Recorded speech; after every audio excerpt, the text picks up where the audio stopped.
goddess down there. She always her great presence up in the rooms. Who else? I'm trying to see. I'm trying to holler at everybody. Let's see. Well, everybody in the room. Peace, peace, love, and reparations.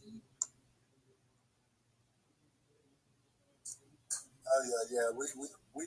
We got to have this conversation tonight, man. Like I say, that the national media is framing it. The black grassroots had a chance to actually go out there and mobilize this area and whatnot. So I'm going to go ahead and I'm going to just start. Before we start, I'm just going to start going ahead and posting actual tweets. The actual tweets that we sent out months ago talking about this, talking about the emergency and talking about everything that was going on in Jackson, Mississippi at the time. Just a lack of we just couldn't get it rolling. So, I don't know exactly what else to say about it. Except Newstoter, let me ask you something, man, cause this whole Jackson, Mississippi thing, what bothers me, these people knew about this stuff a long time ago, right? The Republicans and the Democrats. They knew about it for years. This ain't something that just got onto the radar. They knew about it for years. Right. And from my understanding, they kept voting down, I believe, some type of infrastructure bill. They kept voting it down. And I don't understand when they know stuff like this needs to be repaired, why would you keep voting down the bill in order to get the money to the city to do the repairs? I don't understand that. Because it's a majority black city and it's in Mississippi. I mean, that's the gist of it right there. Y'all forgive me tonight because I'm battling some sinus issues here, allergies. So you may hear me hit the mute button just so I can sneeze or whatever, blow my nose. Like I'm battling some allergy and some sinus issues. So definitely bear with me tonight. Ray, go ahead. Say, man, you ain't the only one out here hurt, man. Y'all remember last night when I went kind of silent for a second? Man, I bust my ass last night. I messed up my knee, so look, all of us a little hurt right now. I want to speak on something really quick. So it was a guy, his name is Torrin Ballard. He sent out a tweet. He said that Mississippi received $429 million last year from federal infrastructure funds that was specifically for water lines and piping. And I'm wondering, where did all that money go to? That's just a good common sense question. What is going on? Like, where did all that money go? But of course, when it comes to us, man, anybody really got no answers. Well, Ray, here's the thing, man. Over here in Alabama, they had, I think it was around $400 million over here that was given to the state from the COVID, the COVID relief funds that the federal government, the federal government was sending this out to all the states. And Alabama Governor Kay Ivey has decided to use that money for building prisons. And I think she's trying to build 2 new prisons over here instead of putting this money back into communities to help the people. See, this is what these Republican legislatures are doing in the South. Now, I want everybody to understand the Democrats and the Republicans are the same. But now, unfortunately, what we're seeing in the South, the Republicans really show you that they don't give a damn. They trying to make sure that they do anything they can to hurt black people. So I'm just going to let you know. That's how it is in the South. Oh, no. Like I said, I'm from Valdosta, Georgia, so I know full well how the South is ran. That's been my first 21 years in the South, so I'm very well aware. But what I was unaware of those prisons.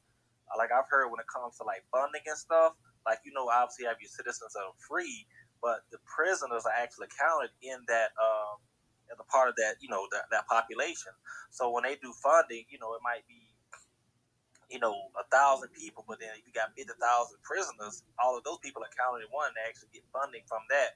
So that community will actually get funds from that, but in the prisons, obviously, they don't get anything. Absolutely.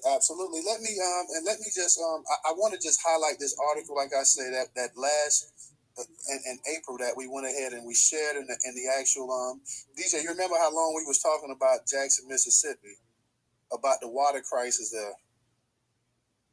One more time, brother. I'm outside. I said, you remember how long we've been talking about Jackson, Mississippi, and the water crisis there? Remember we did that space, and that was one of the news. It was one of those news spaces, and it was one of the main articles that night. Right, for sure now, because there's a water crisis going on everywhere, even right here in North Essex County, New Jersey, man. Real talk, there's a water crisis everywhere, man. So we pay attention to that stuff. But what's up, everybody, though? Yeah. And Shepard, I'm going to get to you. I just want to highlight a little bit of this article. And it says, water is a human right. It's human rights. City of Jackson still in dire need of infrastructure help to fight water crisis. Lori Roberts walks 3 miles down a nearby hill to fill up a 5-gallon jug of filtered water. The mother of 7 makes this trip every week to make sure she has a gallon for each of her family members. She stopped counting the boiled water noses since they can happen at least 3 times a month. The longtime resident of Jackson, Mississippi, has been drinking filtered and bottled water for years due to scarce or dirty water. She doesn't use the town's water for drinking, bathing, and cooking. So you got a woman here that doesn't even use the damn water to drink, to bathe, to cook. A year ago, a winter storm shut down Jackson's entire water system, leaving tens of thousands of residents without water for a month in the middle of a pandemic. So they went without having water for an entire month during the pandemic. That only made matters worse for Roberts, who had to buy baby wipes, extra underwear, disposable plates, and microwavable food, necessities she resorts to when she knows her family will be without clean water. When she knew she was going to be without water for a while, Roberts became concerned for her twins who have autism and eczema from head to toe. She was scared that the little dirty water she had access to would get into the skin, to the cracked skin or open sore in their skin. She then decided to take her 27-year-old month twins 3 hours away to Tuscaloosa, Alabama for a couple of weeks. I think the fact that our water has become something that we joke about a lot tells you a lot about where we're at, she told CNN. It's becoming a running commentary that is just so crazy, and you don't really know how messed up it is. Water is a human right. Roberts has been making a trip to fill a jug for several years now because of her hesitancy to use the city's water. It has become normal for her, and now it's part of a weekly routine and has become a necessity. It's a matter of survival for her and her family, even though she said it has become a joke to others. Residents like Roberts paint a picture of how the city of more than 151,000 people have been forced to deal with the water crisis as well as the pandemic. After the storm last year, leaders of the majority Black community begged the state for $47 million for water and sewer repairs, but was only given $3 million.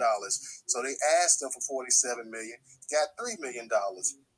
The Environmental Protection Agency also recently announced $74.9 million in federal water and sewer infrastructure funds for Mississippi.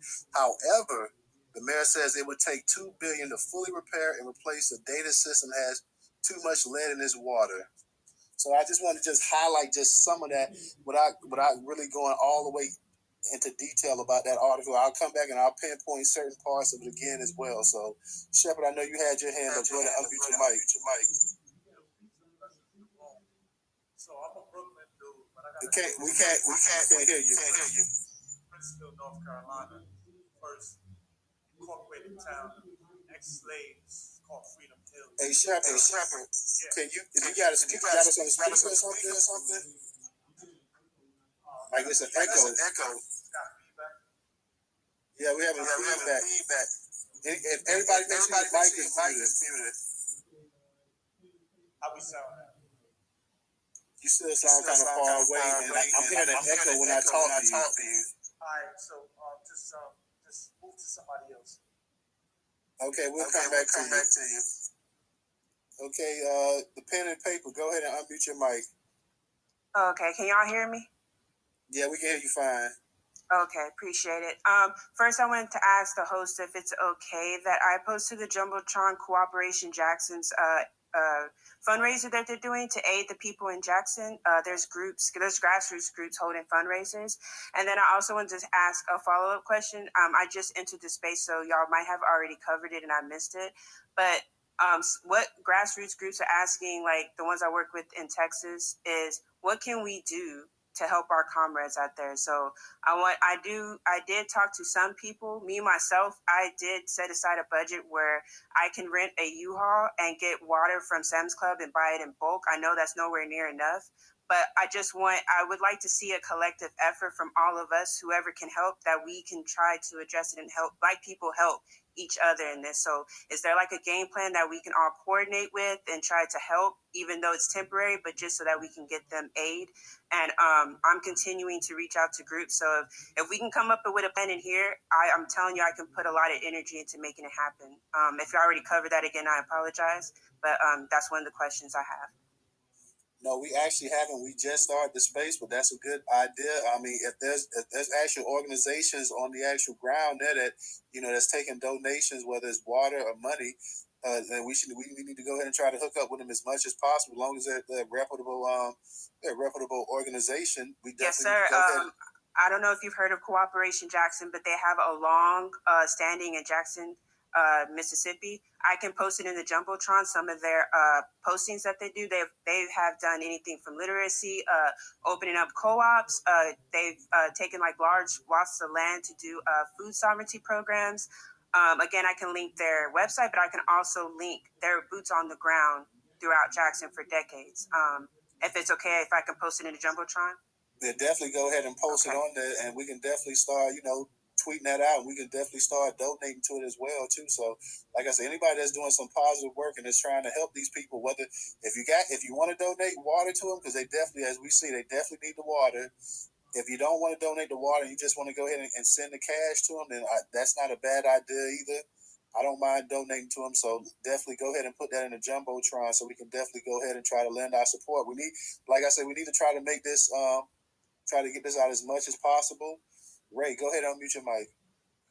I was just gonna say, I was reading one of Dr. Claude Anderson's books, and hopefully someone can remind me what the name of it was, or it maybe be a speech that he did, earlier in his life.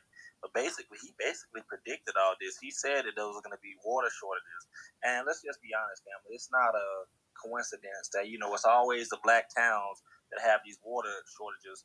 Because not too long ago, it's Flint, Michigan. That's 54% Black. Like DJ said, North New Jersey, I think they're like 75 or higher percent Black. Lowndes County, Alabama, that's 70 something percent Black. Jackson, Mississippi, 83% Black. This isn't random that this is happening in all these Black towns. And after the water shortages, the next thing is going to be the food shortages. So, with that being said, fam, we need to start stacking up. Start getting those tubs of food that last 30 days and things like that. Water, just anything you can get to survive. Like obviously guns, ammo, and anything else that anyone can think of. Because shit's about to get real. Things are definitely going to get worse before it gets better. And what you're saying, Ray, is so true. And what we also need to, we also, like I said, we need to see go ahead about the pipes and everything else, because we can donate all of the money we want, which is a great thing. We can donate all the water but until the actual infrastructure is improved, and that's the state government, that's local, that's federal, that's national. That's something that they have to get involved in, and that's something that we got to go ahead and pull their coattails on until we can actually go ahead and get that. Then they're going to continue to suffer there. Just like the people at Flint until, it became a national crisis. Yeah, it was a crisis there for so long and this and that.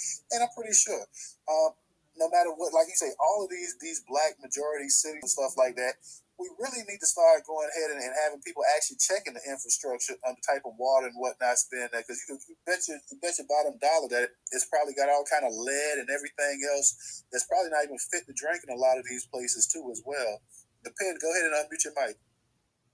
Okay, thanks. So I did post in the Jumbotron some links I would like y'all to check out for Cooperation Jackson, and also highlighting how they've been fighting this issue for a while now. And then I also just wanted to follow up with, I believe what Ray Smith, the co-host, brought up, is that he's absolutely right. Being food sovereign and independent is really important, but also I wanted to highlight networking is important. Because, for example, let's just say you have all the food stored in your area. Let's just use a random city, for example. Let's just say New Orleans. You live in New Orleans, you have all your food stocked up and all that, and then you get hit by a hurricane, because we are in hurricane season right now. You would still need the network. So an individualistic approach to this is not going to work. we are going to have to create networks with each other, because if a hurricane hits your city and I'm in Texas and I can bring my U-Haul and help, or I can give my skiff boat and come pick you up, that's what you're going to need. You're going to need people in other areas, but we have to have strong networks so that we can create responses. So there's a group in Dallas called the Black Women's Self-Defense League, who during Harvey, they were instrumental in saving people. This was a group of just 5 sisters. They're not rich, not have a lot of money. They just so happened to have a boat that they patched up the holes, and they just went and started helping people. And what little resources they had, they helped. Some anarchists also donated some supplies to them, which also helped. So what I'm saying is a collective effort has to be made in this. Individualism is not going to work for us. If you don't mind me asking, are you close to that area? Are you out there any?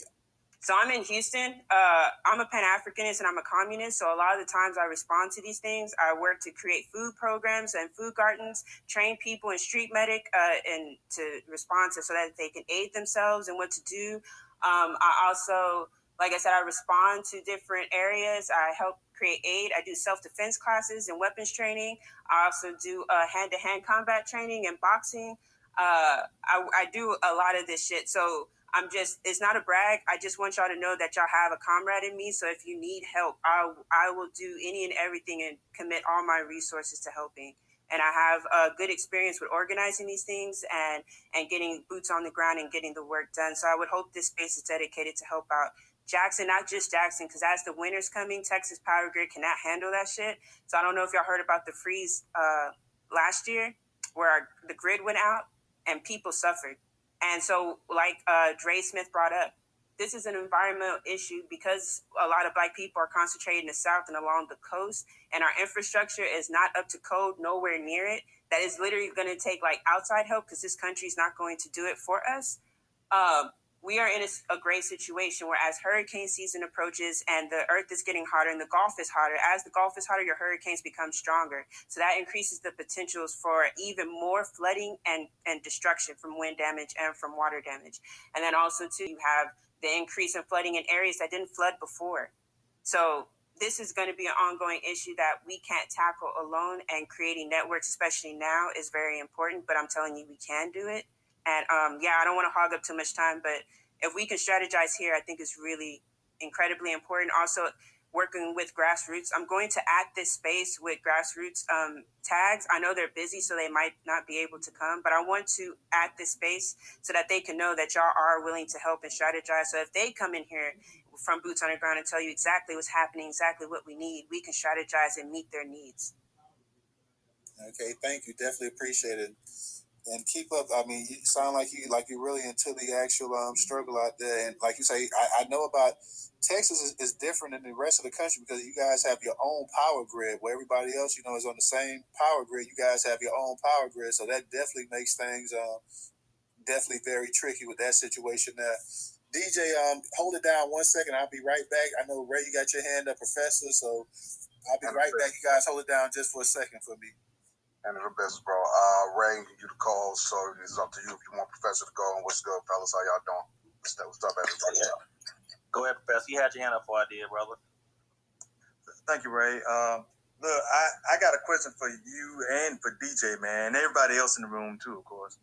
I'm wondering if we look throughout history, whenever we have had these issues, if we look at Flint, Michigan, we look at, of course, Jackson now, and some of the other areas like here in Alabama with Lowndes County, we know that this is happening in majority Black areas. And it makes you wonder, over time in these concentrated areas, is that why they wanted us basically secluded off into these areas so they could just do environmental damage to make sure that they can hurt us in any way they can? And I have oftentimes wondered about that as we talk about environmental racism, infrastructure racism, all the different isms that's facing us. Is that the reason why they have put us in certain areas to basically lock us down in these areas so they can do stuff like this? And I'll land my plane there. Yeah, there's a documentary called I think it's Zip Codes. That's what it's called for some reason. and it was basically detailing how, like in Chicago, the specific area of Chicago where all blacks live at, it's like a hot zone, naturally. And the government knows that, but still they allow people, specifically black folks, to live there. And there are hot zones all across this nation that where mainly black folks are living at, but we don't know that. This is why we got a higher rate of things like, asthma, skin cancer. I lost my grandmother to skin cancer. So it's like shit that we not used to, but not understanding where it's initially coming from. Also, a lot of the areas we live at, as far as being in the hood, is near toxic type environments. You feel what I'm saying? So that's another issue. And yeah, we could go on and on. And like I said, up here in Newark, we facing the same issue. I'm coming out the dollar store right now. I just had to help an eldest, woman. She was reforming the sister. Hold on a minute. Hold on, man. So you see it, yo. Yeah, sorry about that joke about the back up into somebody, man. Not even paying attention. But at the end of the day, yeah, man. So, that's the argument, man. So, I agree with the sister Penn said. Definitely got to start connecting. And Penn, follow me. I'm kind of blocked right now, but I'll follow you back in a couple days. But yeah, I talk about doomsday prepping and all that other stuff. And, just we need to start getting some type of network, some type of chain link family tree going. So that way, hey, look, you got this, I got that. Let's make a peanut butter and jelly sandwich. You feel what I'm saying? And we can eat Absolutely. together. Absolutely. And just to follow you up, I'm sorry, I don't mean to disrespect the hands, but if I can follow you up real quick. Go ahead. So I'll link a library that I have. It's a digital library on Google Docs. And in there, if you go to the folder that says resistance folder, and I'll just leave steps. And basically in there, there's books on how to start your own garden, how to create solar panels so that you can have your own electricity, how to I'm just going to be honest with you because, like I said, I'm a Pan-African communist, guerrilla warfare, weapons training, how to identify weapons, how to create your own weapons, also what food to grow in what season, because you can't grow food everywhere, how you need to prep your soil for garden beds, how to, it's just a bunch of how-to stuff from the bottom up. And also, of course, there's a bunch of revolutionary text, history text. But if you look on my profile, it's the pinned tweet. But I'll also put it, I don't want to put it in a Jumbotron because I want this to be focused on Jackson, Mississippi. And then I'll finish talking after the person who has their hand up. I'm apologizing for jumping the line, but yeah. Put it in there, so just go ahead and put it in there for the context purposes of the chat, so other people could see it. Some folks may not go to your profile versus looking in the Jumbotron. But go ahead, the company. Hey, DJ, real quick, let me just jump in really quick. Give me 2 seconds to come in. I'm going to come to you. I just want to answer Professor's question. So you already know, brother, there's not that much coincidence in the world when all these majority black towns are coming up with all these water crises and things like that. Come on, brother. Like I said, there's not that much coincidence in the world. Go ahead, company. Well, just to piggyback off of that, right, before you go, company. You're right. It is not that much coincidence in the world, but we got to think about white flight. And the reason why I say that, so like up here in Newark, right? You study the Newark riots. Newark is a beautiful city. It's a beautiful place. Essex County in general. You know what I mean? We got a lot of parks around here, but the infrastructure is old. So the one thing we could agree with Jim Crow Joe is about the infrastructure bill, but none of that stuff is really trickling on down to the hood because most of these houses around here are like 100 years old with lead pipes in them and all this other stuff. I know folks who had to spend their own bread to dig up their own pipe. And it is no help from the federal government or the city or none of this other stuff. Look up Newark, New Jersey water crisis right now. But go ahead, company. Just to let y'all know, I'm back too. So she can go ahead and get off what she's saying. I'll go after that. Oh, I'm sorry, I didn't hear you. What'd you say? He said, you feel like you could go ahead. He'll go after you, sis. Appreciate that. So yeah, I just wanted to follow up what the professor was saying. So like they brought up, environmental racism is what we're experiencing today. And that is done through law, through politicians and zoning laws and through, driving highways through black communities and dispersing black communities, putting them by oil refineries. I know if you know the north side of Corpus Christi, Texas, it's literally right there at the bed of the Citgo oil refinery where they dump all kinds of toxic shit in the water. And you see effects from people getting sick, not having as strong immune systems, so on and so forth. So yes, you can almost every refinery that you look at in any part of the Gulf is going to be by a Black neighborhood. And yes, it is by design. And yes, it is because of racism and white supremacy. No question about it. I also have books on it because it is important to ask these questions and understand why it's happening. So I'm glad the professor brought it up.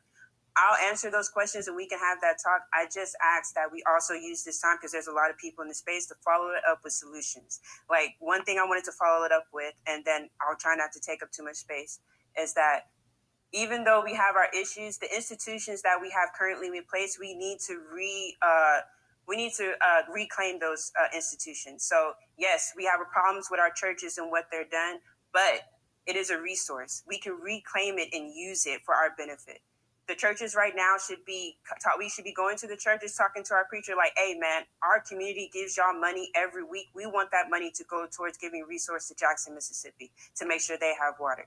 What will happen is that if we approach this crisis in a collective effort, especially if we make sure we post about it on social media and you call your news stations and make them talk about it, even if it's outside of Jackson, especially if it's outside of Jackson.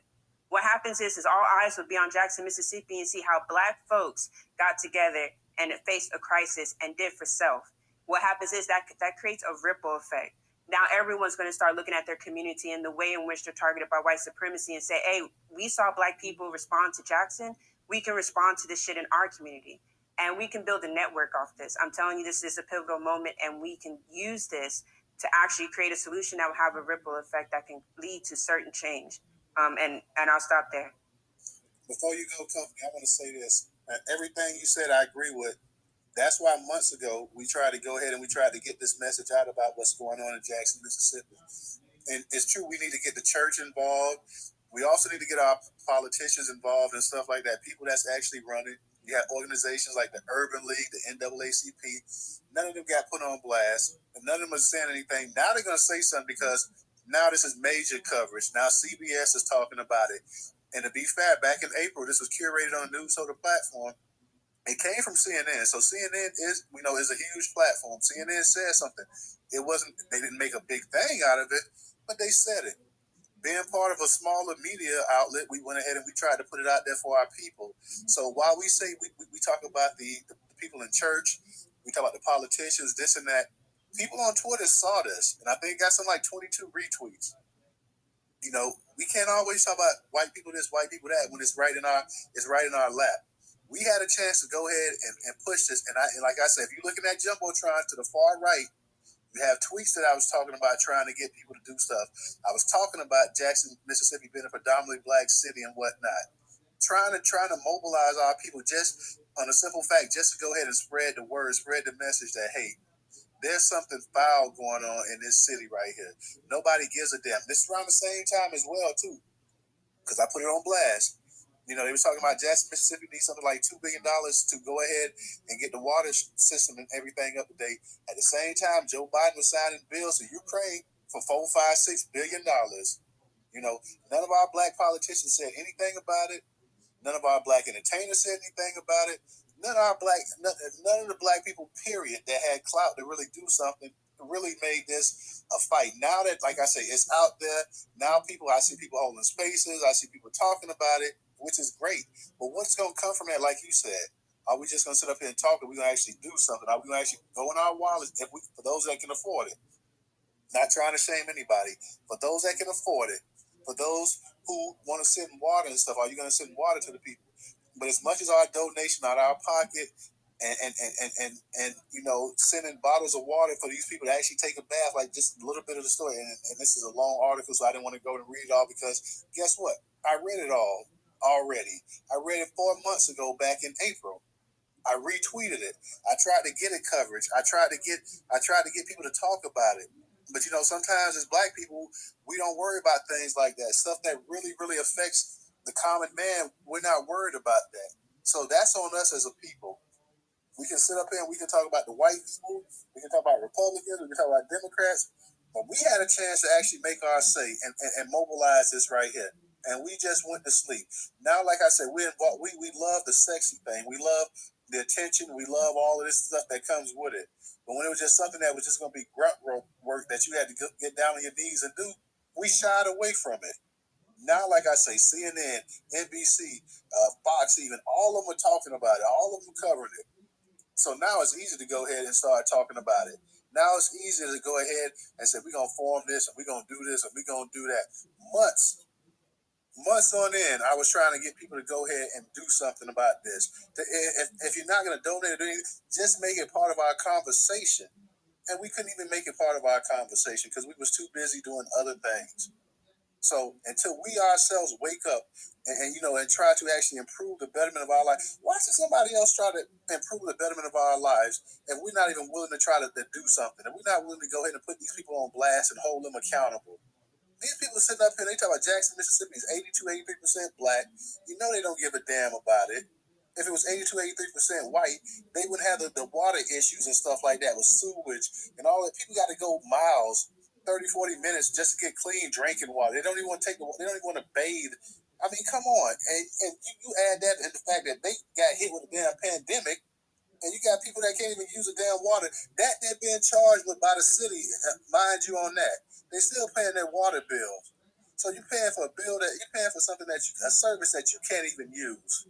And you got kids, you got elderly people, you got all these people going through this hell right here.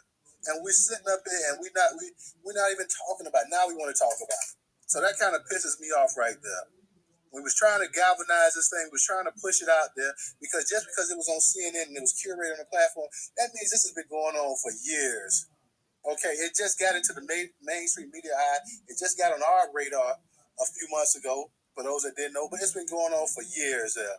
And for every Jackson out there, there are dozens, if not hundreds, of other black townships and cities that's going through the same nonsense. So we need to make this, you're right, sister, we need to go ahead and make this not only about Jackson, Mississippi, we need to make this a national priority. Because this is the three critical elements of life. You got to have air, you got to have water, and you got to have food. And air is the most important thing. You can go without water and food for a while, but you can't go without air too long. So if you don't have clean air, if you don't have clean water, if you don't have decent food, then you're done as a people. And everything else is just, falls after that. Company, I'm not gonna go. I know you had your hand up, so let me let you get back into it, brother.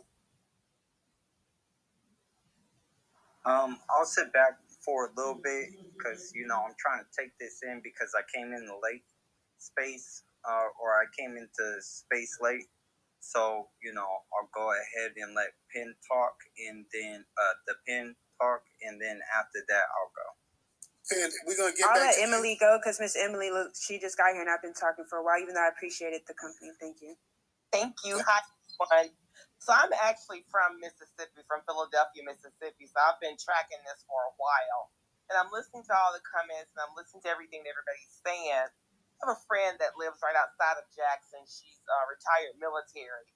So she and I was just trying to troubleshoot some of the things that we could do.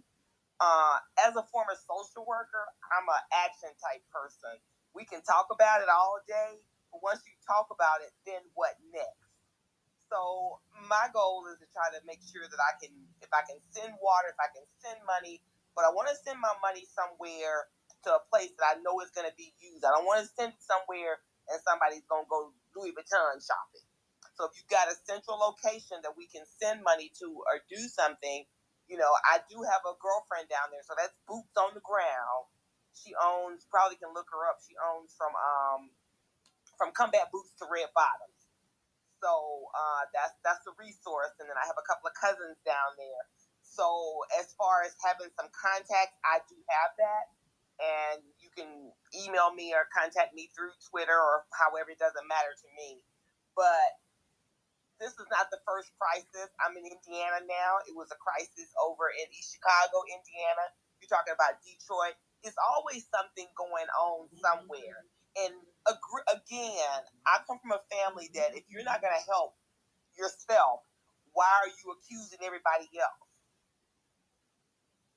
May I give her some information real quick? Because I just don't want to forget. Is that okay? Okay, go ahead. One second. Okay. One second. Sister, who's accusing anybody? No, I said we as a whole. Sometimes you hear the pointing fingers. I'm about action, and so if I can help, I want to help.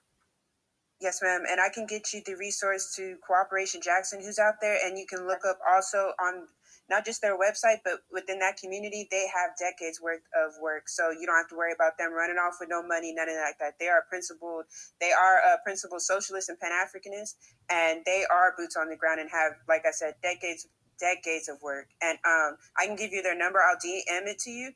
And I'll also send you, there's links in the Jumbotron for their fundraiser, but I'll give you their direct number. I apologize. Also, too, I'm sorry, Jason had his hand up. So I'll go back to you, sister. I have a plan that I would like to share with you, and we can coordinate here in this space. Okay, perfect.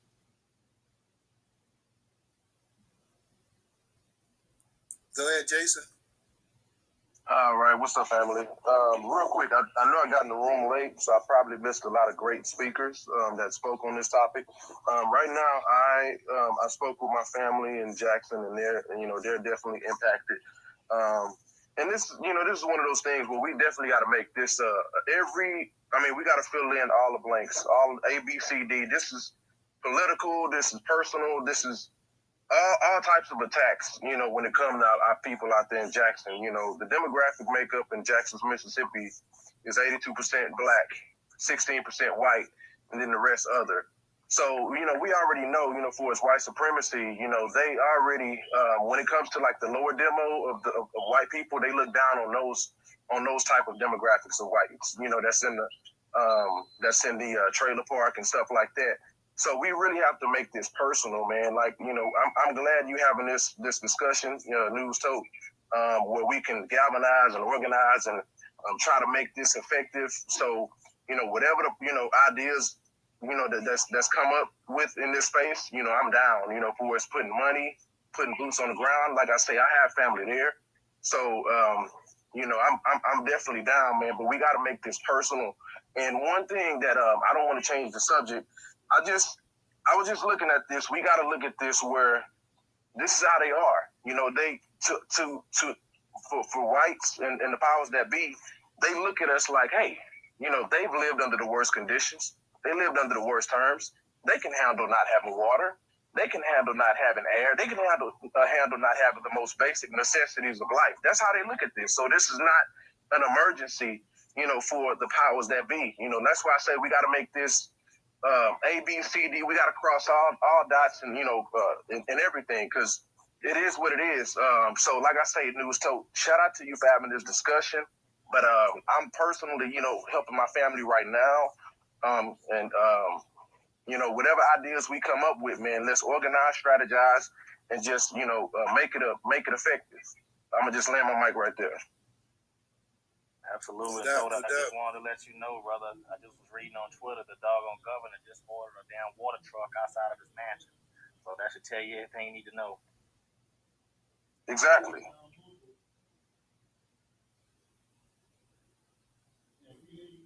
Absolutely. DJ I'm sorry, Scrap Dirty. Go ahead and unmute your mic. You sound mumbled. Yeah, too, but can y'all hear me though? Yeah, we can hear you now. Number one, like Operation Jackson is 100. My people work there. I'm here in Jackson. I'm on the radio here on 97.7. Like I can tell y'all everything about Jackson. I'm right here sitting in Jackson right now. So let me break this down. This water situation been going on for so long. Each black mayor that's been in position has been trying to get allocated funds for the city. Now, my part of town is Northeast Jackson. My part of town is basically Republican, right? So we got a little bit of water, and you saw on TV, only reason why water kind of low now is because of the flooding that was happening. That happened in like Northeast Jackson. But on TV and what we talking about here on the ground is it's all about grandstanding. It's that syndrome. Remember that white savior complex? That's what we doing now. And like my man said before, that water truck been out there a couple days already in front of the governor's mansion. That's downtown, right? Okay, so now you got people running around trying to get water. No water nowhere at all. A few years he been in office, Lumumba, he been trying to get money from the governor so he can start fixing on stuff. So when they start saying stuff has been patched up, that's all the money he had to deal with. You understand what I'm saying? So it's still broken down to white and black. It's some little boy stuff going on. What I mean by he's trying to little boy the man. You understand what I'm saying? So now we looking at it like, how the hell you get this damn pump so damn fast? We've been trying to get a pump for the past damn month, but all of a sudden they get a pump overnight. Man, that they talking about on TV, that's literally down the street from my crib. So we kind of got a little water too. But the thing is, white supremacy is in effect right now. You got one dude that's working with the governor who got on TV and started kind of like sneak dissing the people on the ground that's giving out free water. You dig what I'm saying? The people that's the grassroots folks. And now it's like, okay, we don't know what they got going on. They got limited water, but we got all the water over here. You dig what I'm saying? So you got people taking care of nation business. So I'm gonna land my plane right here. I appreciate everything you're doing, News. Everybody that's talking about Jackson, y'all want to know anything else? Like we've been on the radio with it. Y'all want to find out anything else? Y'all can hit me up on the DM. I'll keep y'all on what's going on. But Cooperation Jackson, I got 3 people who work there. They 100%. They don't play no games. That's a stamp. Like, they know me. Everybody know them there. All right? Appreciate y'all, man. No problem. I don't have a problem donating after the space either. So, like I say, anybody that can donate, please go ahead and donate. If you're trying to DM or whatever, do whatever you got to do to try to go ahead and get this out here. See if you don't want to donate money, you just want to donate water, please go ahead and do that as well too. Lloyd, go ahead and unmute your mic. Hey Toad, how you doing? What's up now? Yeah, I came in late, so I probably missed a lot of good stuff. But I think that it's very important that before we, clearly we have to get water and, bottled water or whatever resources we can get to Jackson. We have to do that right now. But at the same time, we have to be thinking about this situation very, very critically. Meaning, what is the difference between what's going on in Jackson and Flint, Michigan? So it's the exact same story. And it's been, 8 years since Flint happened, and nothing has happened there. So my question is, are we going to allow this situation to go on for 10 years? Are we going to do the work it takes to get the people elected in Mississippi that can fix this? Because it's going to be a political football. That's what they're going to do. We're trying, blah, blah, blah. This Mayor Lamamba, if you couldn't get it done, then we need a new mayor. Mr. Governor, if you can't get it done, we need a new governor. How is the city going to be, what did he say, 65, 70% black? And this has been going on for years. Why is the community, and I mean the community outside of Jackson, just hearing about this in the last week? And we want to blame it on white supremacy. I counted the number of council members in Jackson, and like 5 of them are black and 2 of them are white. That seems to me that's a majority. So they set the priorities for how the city of Jackson spends its money. What, water wasn't a priority? We cannot look at this as like what they're doing to us. We have to look at this, what are we going to do about it? Does that make sense? Definitely it does. Definitely. I'm sorry, go ahead, brother. No, I was just going to say I have no patience for the political leadership in Jackson, Mississippi right now. All of them need to go. Like tomorrow.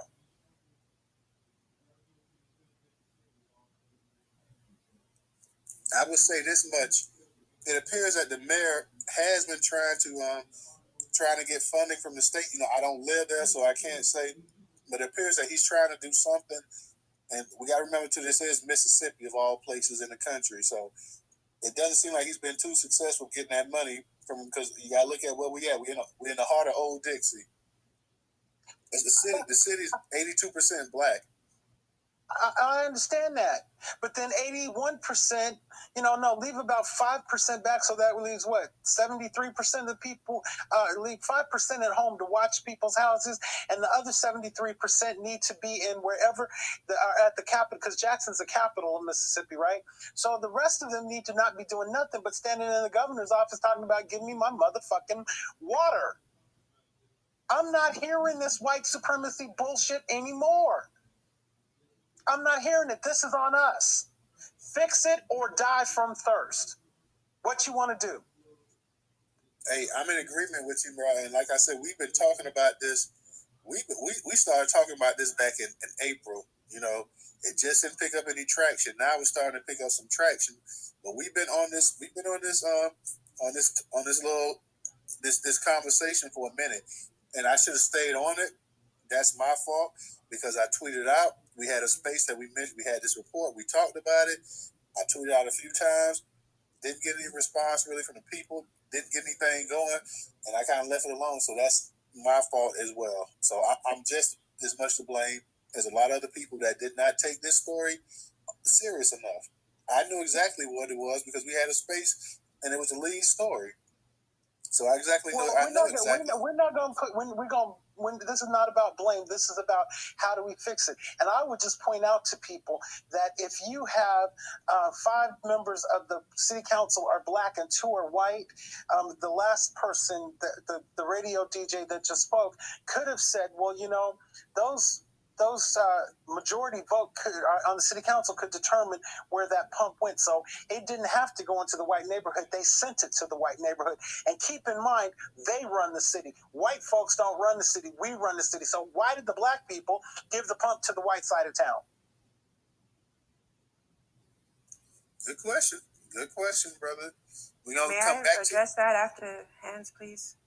Yeah, absolutely. Let me get Jackson just popped up in here, so let me let Jackson get a chance to speak. Jackson, go ahead and unmute your mic. Grand Rising family, blessings to you. Thank you, Newstoter. Thank you, DJ. Thank you, Ray, for this space. Thank you for letting me speak. Blessings to the other people, speakers. I see a lot of our family in the chat. Thank you for gathering from me. I am from Jackson, Mississippi. My name is Jackson Harlem. I'm the highest paid poet on the land. I have had the pleasure, black people have paid me, indigenous black people have paid me to go all around this country. I have never seen some of these places if black people didn't do that. I have been cursing out your elected leaders. I have no respect for politics. I don't know a Republican from a Democrat. I do not care, because I'm an indigenous high priest, and these people have to pay me to do divination to know if they're even going to win the election. I have to take spells off their daughter and keep some of these fools out of jail, and I donate that money to black people. There's a park across the street from my sister's house, down the street from Tuvalu. Some of y'all have done photo shoots over there. Some of y'all have come by the house to eat. We have been constantly, I grew up in Mississippi, born and raised. I don't know we ever had clean water. There's a big water reservoir over there. I don't know if we've ever had clean water. We have been buying bottled water since y'all been bottling it. If you boil tap water, it has chlorine and fluoride in it. You boil it, you make it more toxic. We already know this. We've been buying the good brands of bottled water because some of it is tap water that they just put in bottles. Family, we don't have the luxury of saying, I'm good, I'm not being gentrified out of my house. FBAs, Moors, American Indians, Black Indians, however you want to delineate, we're all being gentrified. If we don't own the land, legal Indians are coming here. Legal immigrants are coming here, and they're buying up the houses that we're renting, the apartments that we're renting, the buildings, and we're being forced out. People who are leading these spaces are being forced out. They have money. Legal immigrants are buying the land. They're whipping up plagues. They have 4 strains of the plague, and now they have monkeypox ready for you. they're talking about all this effeminization of the black man. They have AIDS for you. Jackson, they brought STDs for you. They have everything ready for it. Jackson, I know you're passionate, but let's try to, as much as we can. Let's keep it. I know you're from Jackson too, so I love to hear your perspective. Just what's going on there. I know like some of the other stuff we can do that another time, but since you're actually from the area, you would know it better than just about probably most of the people in this space. So we need your expertise and your vision, your keen vision, to let us know exactly what's going on, how we can help, and everything else, and exactly who's reliable to go ahead and get in touch with. Yes, sir. Well, we haven't ever asked for help. I posted my Cash App. It's KJHP3. We're giving water and hand sanitizer because now people can't even bathe, wash their hands and stuff. I don't mean to rant. I'll land here. Thank you for letting me speak, and blessings to all of you, family. But this is not just Jackson. It's Jackson today. It was It was uranium in the Cherokee's water. It was Flint, Michigan. We all have to do something, family, because this is your land. You don't have to do anything violent, but start by speaking over your people. I am healed. I have my land back. I have food. I have clean water. Speak over yourself and protect your family. No doubt, brother. No doubt. Definitely, Jackson. You're always welcome up in the space too, and you're right. Like I say, today it is Jackson. It was Flint the day before, but let's be for real. It's a bunch of different damn cities that, like I say, a lot of these black majority cities. If we would go ahead and do a wellness check, and we would go ahead and test this water and stuff like that, I bet we all be shocked at what we'd actually come to find out. So definitely, brother, definitely appreciate you coming and kicking some knowledge with us. I'm gonna get to you, Black State Majority Miss, and I'm gonna get back to you also, Depend. Just trying to let some of the people that haven't had a chance to speak come up and speak. Mr. Engaging, then we got Black Majority State. And I'm gonna get to you, Depend, and I'm gonna get to you, the company. So, Mr. Engaging, go ahead. Hey guys, I'm just coming to check in the area. I'm glad that you guys are talking about this project. For those that are not aware, I'm a president of a club, so I'm definitely going to be collecting water and making my club participate in this. I think this is very important. You guys need to really hold your local, not only your politicians, but your local civic leaders and are responsible as well. Some of them do have networks to address these type of crisis that goes on. And if you do know some of them, you do need to mobilize them. You do need to tell them the urgency of this. I think that they're just as equally as important as well as our politicians. So I just want to keep that in mind for those that are listening. I know that I will want to hold my club responsible for this. So I definitely try to collect some water and send it down to Mississippi. I think that that's the most honorable and noble thing to do for your people. And we shouldn't be without water. We're a first world country. So we need to keep that in mind as well. And this also, it should intensify the reason why we need reparations. Full stop. So that's what I'm going to leave it off as. And we need to really hold our politicians accountable and tell them this is why we need reparations. We could have been done this on our own if we had the resources to do this.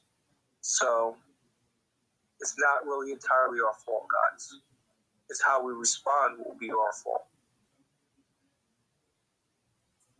Agreed, brother. Definitely agree with you on that. Like I say, it's the government themselves that's gonna have to write that check as well too. Because I mean, when you start having structural issues like that, you and I, we can contribute, we can donate this and that helps, but only helps such a small amount of people. So we gotta have the state kicking in money. We got to have local over there, city, county, federal. All of them have to kick up some money. Black Majority, go ahead and unmute your mic. Okay, thank you for allowing me to speak. Shout out to Newstoter, DJ Sedgman, Ray Smith. I wanted to respond to Lloyd Kelly's. Hey, Black Majority, is there any way you can turn your mic up just a little bit, brother? Okay, I'll try to talk right next to the phone if that helps. So I just want to follow Lloyd Kelly. I was in a space earlier with a gentleman who's from that area. His parents are still living down there. They're elderly, and it was a really productive space. But the mayor won his election with a little over 13,000 votes in 2021. Whatever reason, they have these off-year elections down there. He actually got less votes in the general than he got in the primary. In 2017, I just looked this up, he won with 23,000 votes. And they have over 100,000 voters registered in the city of Jackson, Mississippi. So he essentially won with 12% of the vote, maybe. That means 90% of the voters are not voting or didn't vote this last time around. And, 80% of the voters didn't vote the last time around. So there is a problem that is much bigger than we realize. In terms of the infrastructure, the whole country's falling apart. Everything in the ground is falling apart. They started digging up our roads, I'm going to say 5 to 8 years ago. They always start in white neighborhoods to replace the pipes.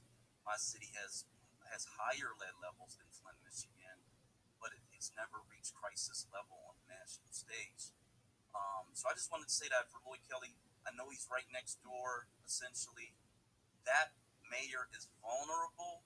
However, these problems were coming. It really came because of a natural disaster, all this rain. How he manages it and how he works with the county, because the county commissioners are all black. I looked them up, and then you have this white Republican governor who could have done more, should have done more, has the power to take over the city and get all of this stuff done. So there's a lot of things going on down there, but I'll leave it at that. Absolutely. The Pen, I know you had your hand up, so I'm gonna get to you, and then I'm gonna go to Lloyd, and I'm gonna go to company. So go ahead and unmute your mic, sister. Appreciate it. I'm going to try to cover as much as I can as fast as possible so that other people can talk. Okay, I want to start with America as an empire on decline. That's just what it is. We wonder why all these things are happening. Like the brother who just spoke before me said, the entire country's infrastructure is not up to code. That means not only are we going to suffer, but then you're going to see a ripple effect of everyone's cities going to shit. That is what happens when you live in a white settler colonial state under capitalism. I have to start there. Follow up also. There are grassroots organizations. You there, the Pen? Mic check 1 2 1 2. You there, mama? Hold it down 1 second again, DJ. Go ahead. The government cut her off, DJ. Yeah, well, you already know how Twitter do. You know what I'm saying? They know how they do it. Man. Yeah, you there to come on. Hey, you start talking that comment and stuff, man. You supposed to be listening in on this stuff, man. I feel you, dog. Hold on, just let her come back up real quick. So I got kicked out because I was talking about capitalism, or did my phone just drop? Yeah, one or the other. Okay, it's always something. I'll avoid that. But the reason why I have to talk about the truth is because in order for us to understand what's happening, once we understand the underlying issues, we can build a firm strategy. Because when we have us in the position we are today within Empire, right, and we say don't blame white folks, that kind of gets off base because it's not about blaming white folks. It's about diagnosing the problem so that the solution fits the problem.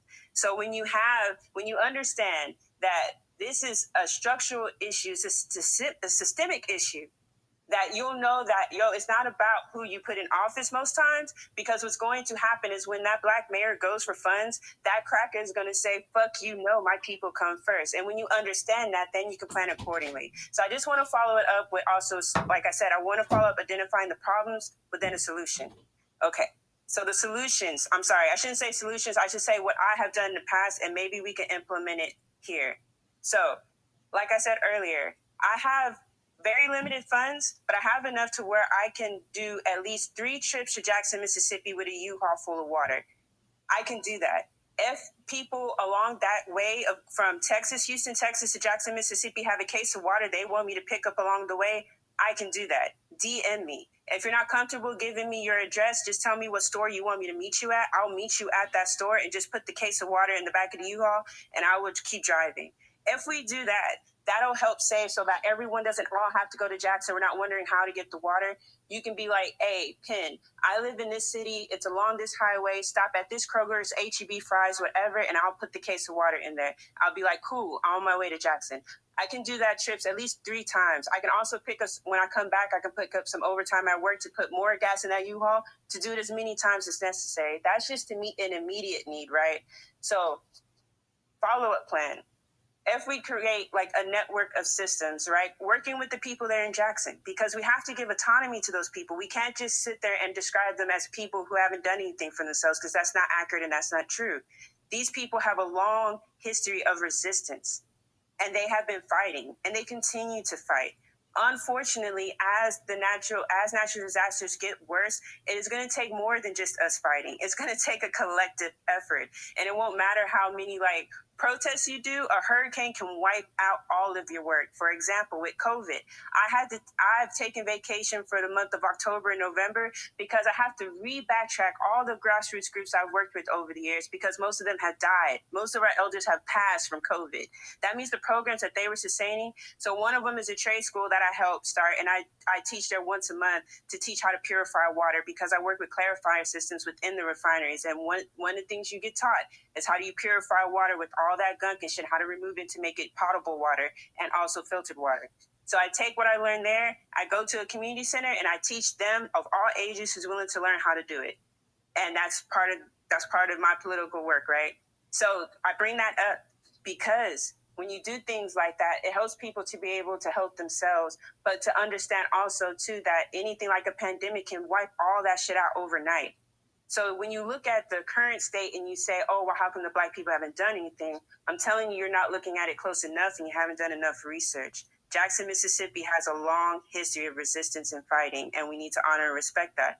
And then when the people of Jackson, Mississippi tell us, look, this is what we need y'all to do, I think we should respond according in the way they tell us, because they're living there. They know. It's easy for us on the outside to say, oh, I wouldn't have took that. Well, I guarantee you do, because if you tell me what city you're in, I can tell you in all the ways in which white supremacy is fucking you. It's just the truth. Your water is not as good. Like everyone has already said, lead water is already high. I'm telling you that the city is probably already plotting in a way to get you removed out your house because they want the property values to go up. We know all these things. So that's what I'm saying. I don't like to hear the oppressed getting blamed for the system of the oppressor, but that's not a helpless sentiment. We can actually do something about it if we identify it correctly. So also too, I wanted to talk to the sister, Emily. She said that she had connections. Sis, what do you need me to do? I can get a U-Haul as early as tomorrow to where you're at to get some work done. Would you like me to collect water from Houston? Because it's probably going to be a little bit cheaper in Houston than in Mississippi, because since there's a lack of water, you already know, because it's a capitalist system, they're price gouging. So how can I help? Can me and you talk? Or if we talk in DM or talk in the space so that other people can follow the lead, that's good too.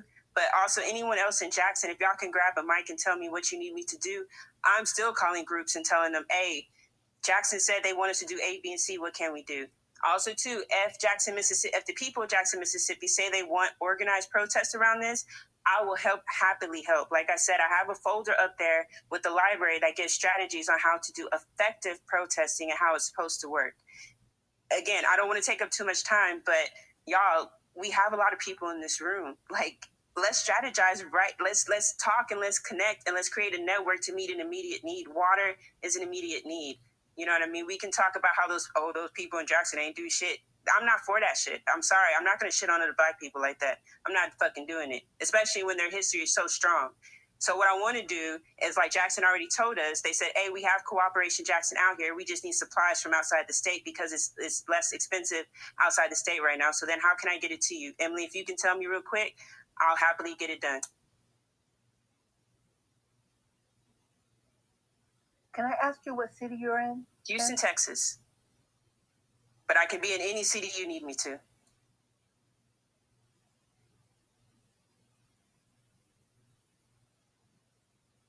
Well, if you DM me your Cash App, I'll Cash App you something for your trip. But also, Penn, I've just reached out to this woman, Paula McCarthy. I don't know if you guys know her, but she's the only Black female owner of a water company. She owns a water company in New York City. So I reached out to her see, can we do something to collaborate with her on getting work in Mississippi? That's so smart, sis. That is very intelligent. Thank you. But also too about the Cash App, don't Cash App me nothing because it's not that I didn't mean that in a rude way, and I apologize if it came off that way. No, I okay. just want to help you. No, yeah, it's all love. What I say is be careful when people come on the internet and asking you to donate to their personal Cash Apps. I say be very wary and careful of that. So I do not accept donations, but there is a link up there in the Jumbotron to Cooperation Jackson. And like that brother from Jackson, Mississippi came up here and say, the people in Jackson vouch for that cooperation. They have decades and decades worth of work and boots on the ground. So it's in the Jumbotron and they have a fundraiser going on.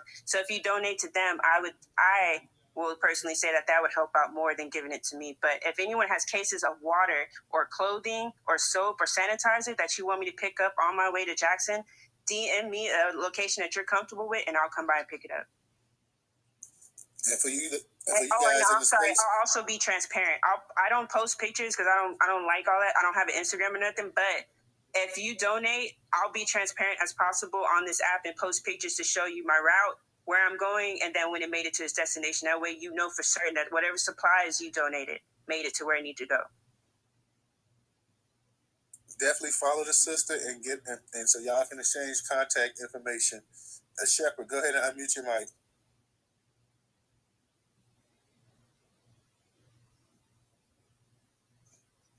Dude, can you hear me good now? Yeah, we can hear you fine. That's what's up. Yo, Pen, I like everything you putting down. It seemed like you hit the space running and y'all connecting. I missed the sister from Jackson and anybody from Jackson speaking. But as somebody who has been through 2 floods in primarily black cities in the South, it is a struggle. It's a real struggle, and water is the key element in the struggle. Princeville, North Carolina flooded twice. That's where my family and I have our heritage, oldest slave town in the history of America. And, you fight in 2 battles with these white folks. You fight in the battle of after, you get yourself straight. They let dams out on the black cities. They let, they will skew the newspaper reports to not report on the black areas of the cities. I mean, I've been through the whole gambit, man. I had to carry my great grandmother at 101 years old, great grandmother, out of our 105 year old house that her father built to a senior center. So, it's good to. It's just crazy, man. It's bringing a lot of emotion, man, because I've been through this shit twice. Like, Princeville flooded not once, Princeville flooded twice, the same shit. And, the resources are hard to come by.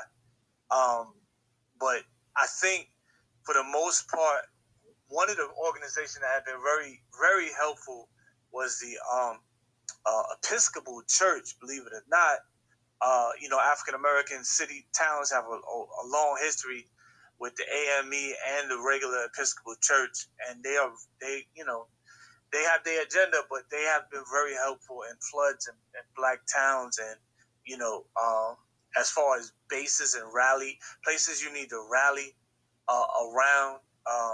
Everybody's gonna need some place to center on high ground, which is the crazy part, to kind of to plan and to come after you finish working in the community. So a suggestion would be some of the Episcopal churches be eager to help. They got a long history in the black community. Also, what was very effective, we needed socks a lot when we were going through that. So socks was real important. I mean, I spent maybe like 15 days, with water up to my, waist from going back and forth into the community and getting things out of the houses that from some of the elderly people in my community need. Hey, could you get this? Or I left my photo album or whatever like that. So, like, it's a lot of back and forth after you've been flooded. I mean, it's just a rough time, man. If you've never been in a flood in the south. It's snakes in the water. It's all type of shit in the water. The water gets real putrid and disease ridden and nasty real quick. And it does the same to the inside of your home as well. The rot sets in pretty quickly. This is a serious situation. I just want y'all to know the magnitude of it. It's one thing from just to see it on the news, but you got to have some patience if you deal with the people there or you're talking about it on social media. You got to have some patience with the actual people that's going through it because it's an emotional thing, man. All my whole family's pictures, man, we had to put them after the flood water went down. The whole backyard was full of pictures from the photo albums that we had to let dry in the sun. Like everything, my grandmother was like 82 at the time. Like I had to get them both out of there. My grandmother was on the second floor. She didn't want to come downstairs. She tried to put trash bags on her legs and walk down wet stairs. That shit was crazy, man. I literally physically had to carry my great grandmother and my grandmother up out of there to high ground and then figure out transportation. It's hard to rent any vehicles. All the vans is gone. Everything that you could put a number of people is gone. Other black people sometimes be flipping on you. You got to stay at other people's homes. And they be hoarding their water and shit. And, like, there's a lot of people going to be asked out. And on top of that shit, when the aid starts coming, it's a lot of grifters coming to the community and be claiming that they live at addresses that they didn't live at, be taking their own families' aid, and then their mom or their aunt will come for the aid, and then the whoever's giving the aid out will say, somebody at this address already got your aid and your new furniture, your new this, and your money that they give out, to help you with hotels. So it's just a lot of confusion and grift in the whole situation. You got to actually go through it to experience it.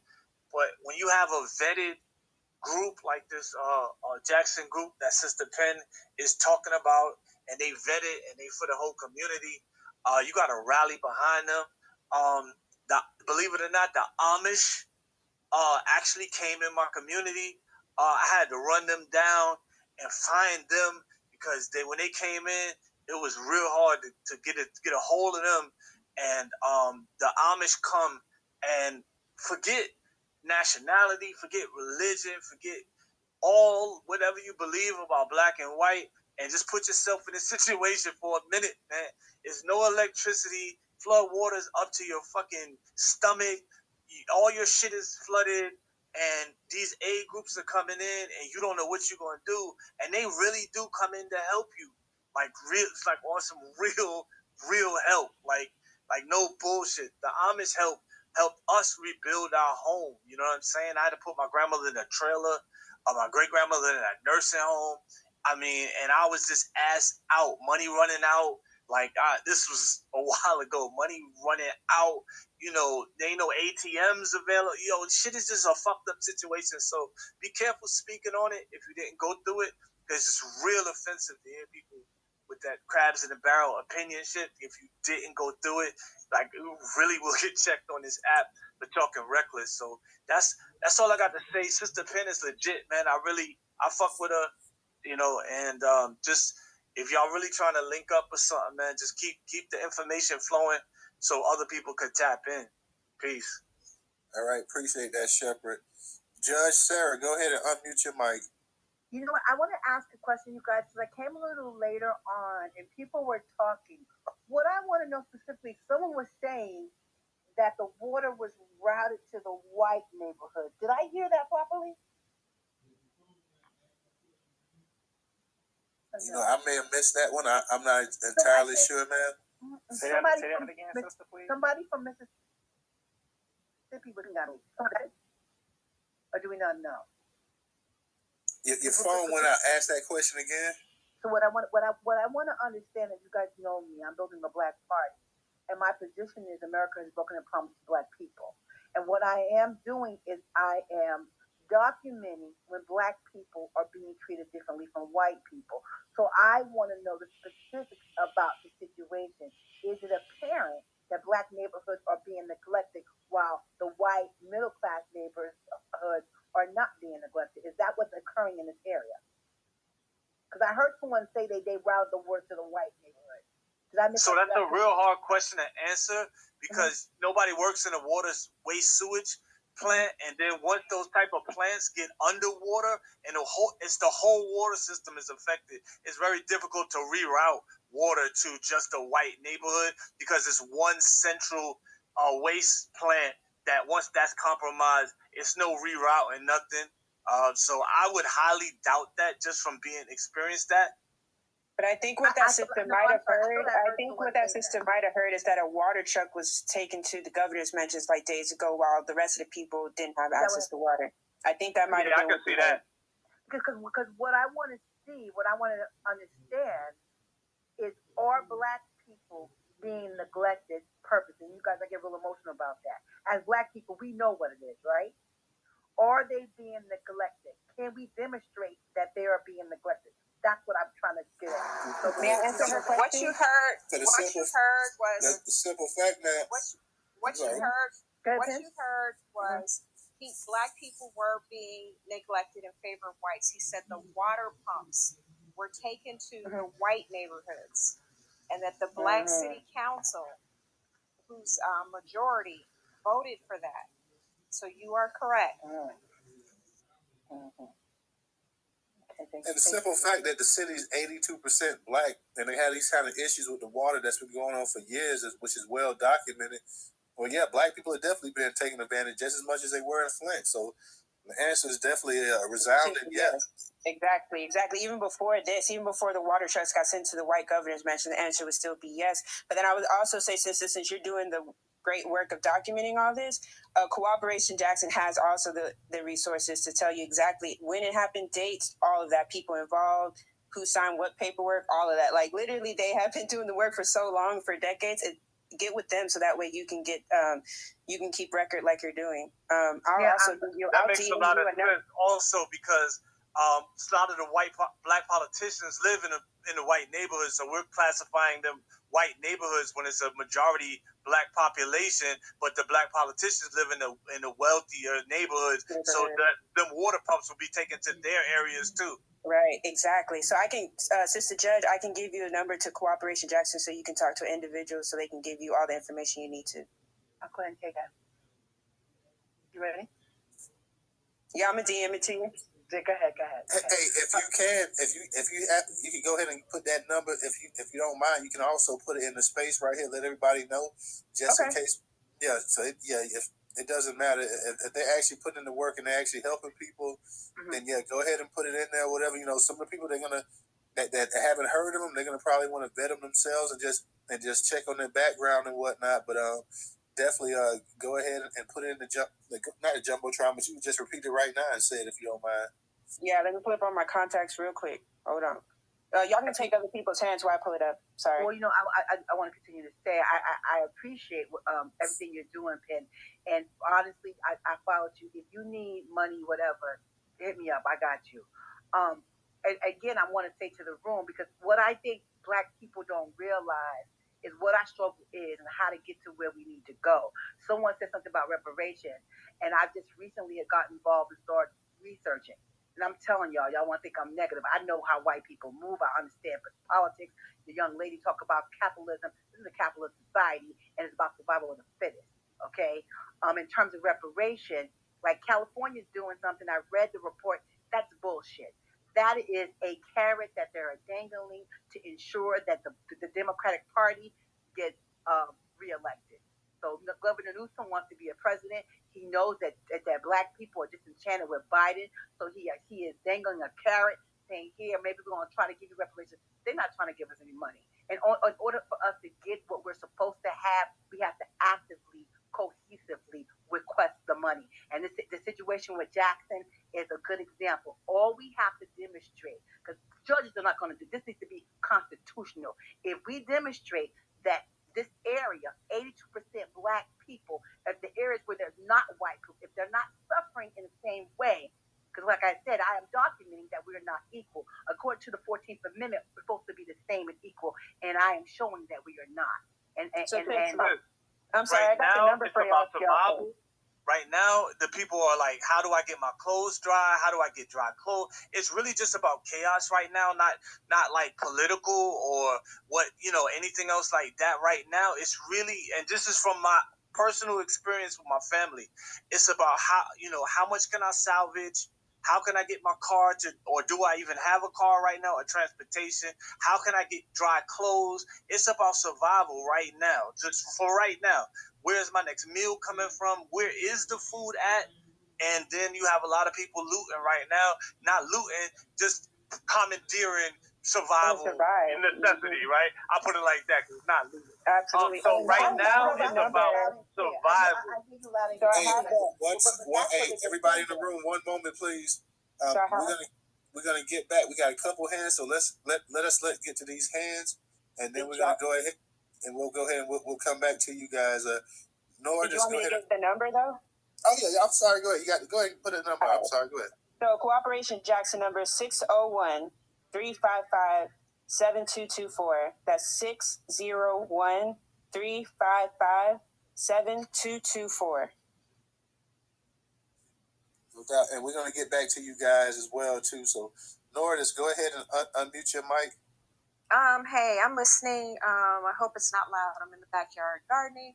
But my heart goes out to our people going through this. But I heard a gentleman who I believe is boots on the ground in Jackson say our immediate needs right now are, and we're hearing how discount the sister that's telling you that she's documenting this as a 14th Amendment violation. There are ex parte motions that can be filed now based on this. Legislation is very important. Being able to go into courts and get emergency legislation or troops there, whatever. Let's have this conversation in the most robust and organic way possible, because everybody in the audience learns for this situation and others. And, I believe that all of us are here to make sure that the immediate needs are taken care of. So in closing, I just caution people not to say, well, let's not discuss, she's telling you guys that unequal treatment under the law, the 13th, 14th, 15th Amendment were specifically made for us. When you go into a court of law with a constitutional argument and you can get emergency funding or emergency government action such as troops and boots on the ground and FEMA and things of that nature, this is important too. It's immediate. So I just ask you guys, have some patience, even though, you want socks and things. We're going to get that to you. Thank you for listening. Peace, love, and reparations. Can I just thank her for that, sister? I thank you so much. And brother, I understand immediate need. And that's what they count on, brother. They count on just being down, out, and broken and not having the fortitude to take care of this the way we need to. We're laughing because we're not taking care of this like we're supposed to. We want to feed you. We want to give you water. We want to give you everything. But this needs to stop happening. And how we're going to hold them accountable is legally. This is how we make it stop. All right, let's go to Lloyd. Then we're gonna go to the company, and then Ray. So, and then we're gonna get back to you, the pen. Lloyd, go ahead and unmute your mic. Yeah. First, I just need to make sure I got this right. Pen is the pen and paper, right? Because if not, I DM'd the person. Okay, so I DM'd you. Call me. I sent you my phone number. Call me, and we can organize some stuff in New Orleans because it's on the way. Absolutely. So call me. Here's the thing. Okay. We have, as a community, we have to learn to walk and chew gum at the same time. This is not new. I'm in New Orleans. Ever heard of a little thing called Hurricane Katrina? We're still dealing with it. So the plan, we should have been the model across the country for when something like this happens. We should have been what happened in New Orleans should have been the clarion call to everybody. Say, wait a minute, let's check our own stuff. Okay? And we're not doing that. And what I'm saying is, it boils down to, you don't fix the roof when it's raining outside. This happened 4 or 5 years ago in Flint. This happened Hurricane Ida. Nobody knew in New Orleans, nobody knew about Schedule D on their insurance, which meant that the insurance company pays for your when you're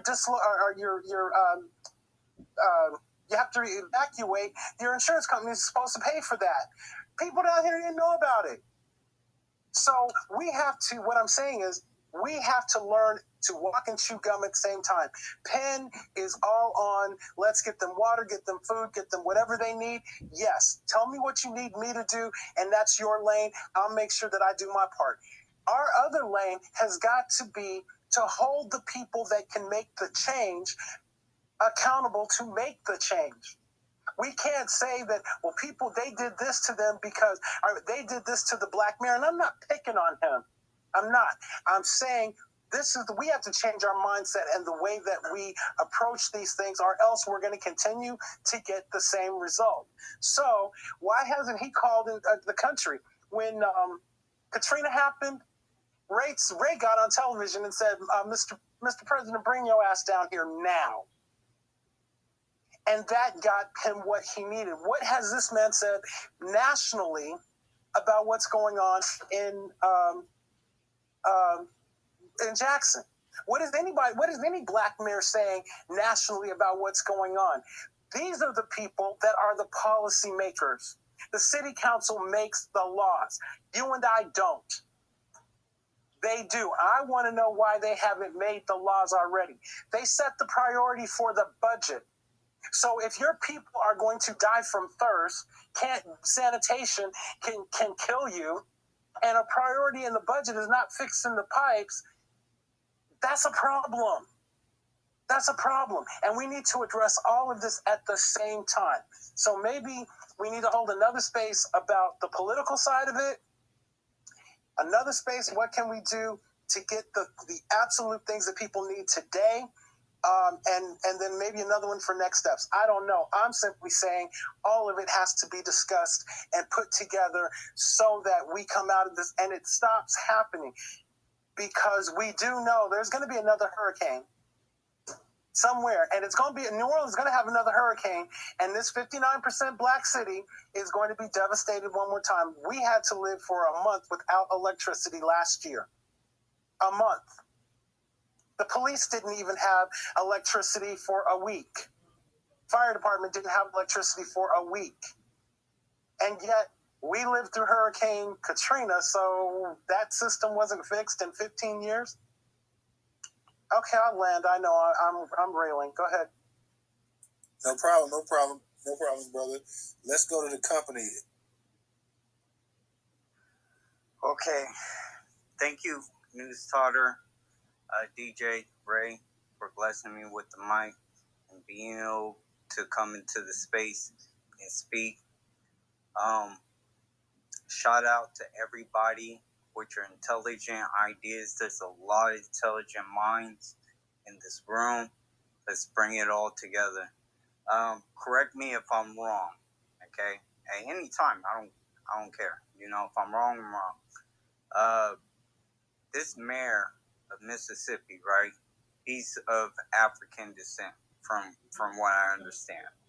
Okay, his father, which was the previous mayor, not before him, but before the previous, before him, right? He died from the corner. The company.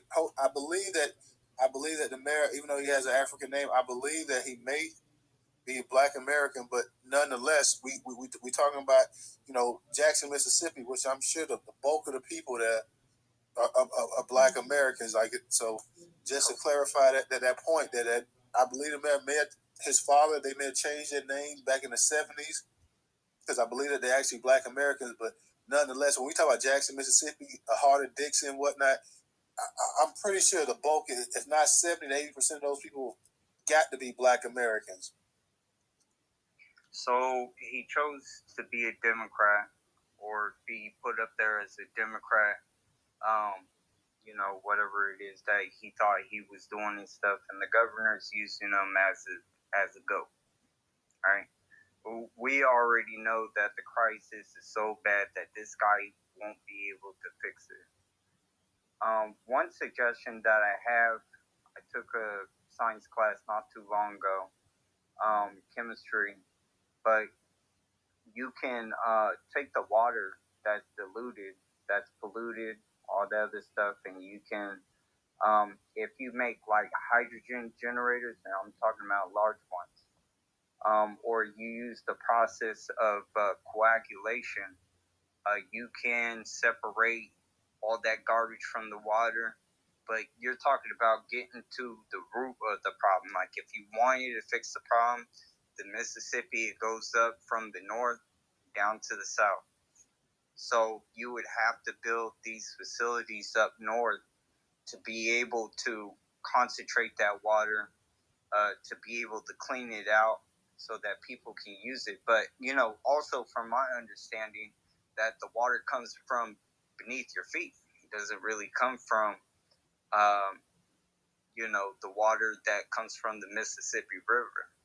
So there's many ways that it could be cleaned up, but, it depends on how fast do we get to it and stuff like that, for the most part. And I don't think that this is a natural disaster. I don't think that things just happen by coincidence. Out here in California, we do what they call cloud seeding, but some people, they took that, that science, and they say, oh, they're spraying the air with, harmful chemicals, which is true. And it's silver iodide.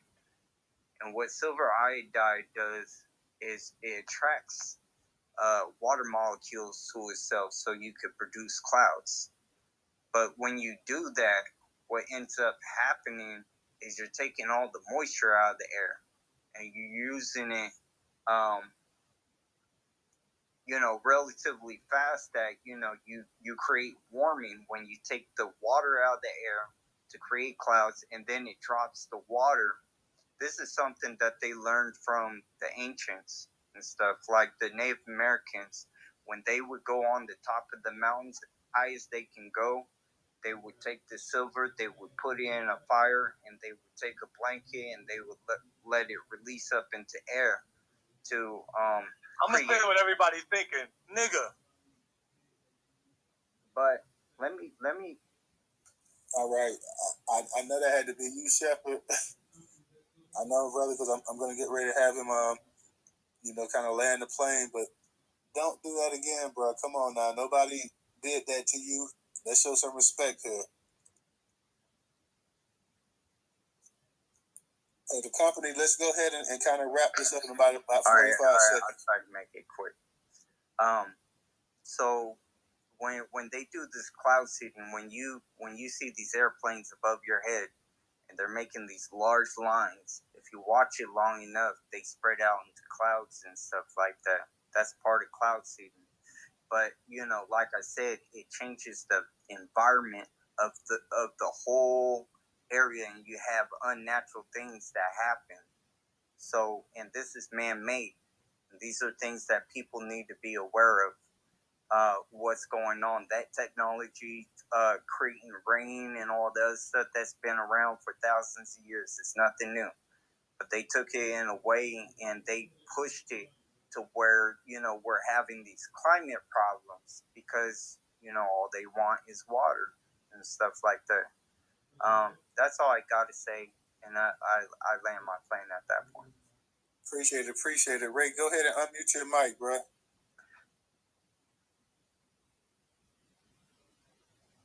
Thank you. Ray, you there? Can you hear me? Thank you, company. Thank you, company, for that. I can hear you now. Okay, yeah, I'm sorry. I went ahead and pressed the button. So in the Jumbotron, I posted about live straws. I don't know if anyone has ever used those. I actually have one. Something, with everything going on, I would definitely say that all the family needs to go ahead and get. I also posted about, everyone was asking about that tank outside the governor's mansion, so I put that in there. And one last thing, I want to go ahead and let everyone know, because it isn't making news right now. I don't want to get too far away from the discussion, but the Suez Canal has been blocked again. I don't know if anyone has seen that or read about it yet. There's another blockage. I don't know if you guys remember. I believe it was last year in 2021 when the Suez Canal got blocked by that Everest shipping liner, and everything went to hell. People buying up all the toilet paper, and paper towels and things like that. So I'm trying to let all my family know this in the building. Go ahead and get ahead of the curve, so we're not in line looking crazy trying to fight over water and things like that. I land my plane. All right, no problem. Ray, Professor, go ahead and unmute your mic.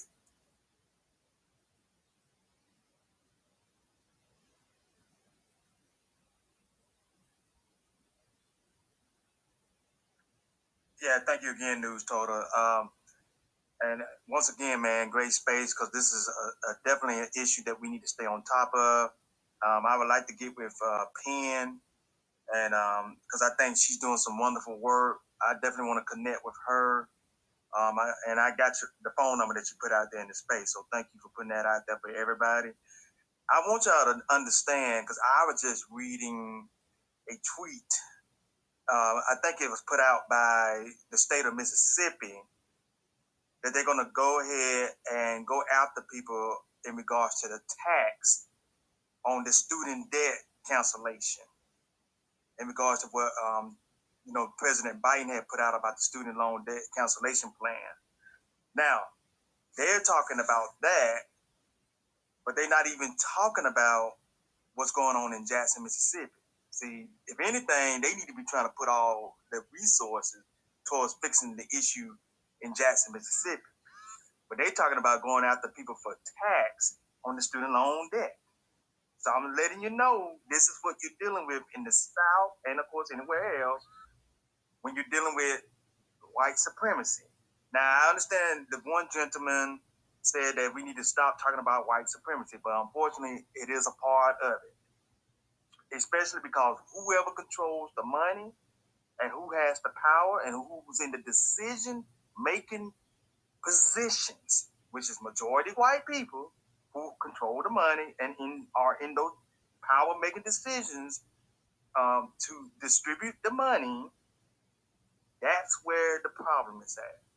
Because I'm pretty sure whenever black people can go to somebody to ask for money for their city or their town, they're gonna face some issues. They're gonna face all kinds of problems where they can't get that money, okay, or they can't get enough money to cover the issues that they're having within their city. So, white racism plays a huge part in all of this. So I'm gonna disagree with the gentleman that said that. Sorry, I can't agree with you on that. And I land my plane there. All right, Professor, we're gonna go to let's get to the judge, and then we'll get to the pen, and we'll get to whoever had Mr. Engagement. I see him; he's back up here as well too. So, Judge, go ahead and unmute your mic. Oh no, please, I'm done. You can drop me down if you want. Oh no, don't drop her down yet, please. I have a question, but I'll go after the hands because I've spoken a lot. All right, let's go to all right, who had a hand up? The pen. I was gonna let you, but you say you spoke a lot, so let's try I believe it was Mr. Engagement had his hands up next, Tyler. Yeah, Mr. Engagement, you can go ahead and we'll let Nora, since she just came back up as well. For anybody that's in the state of Connecticut, I'll be collecting waters. I want to say thank you, Newstoter. I just shouted you out for bringing this and making this aware, making this a very, very pressing issue, because it is a very pressing issue.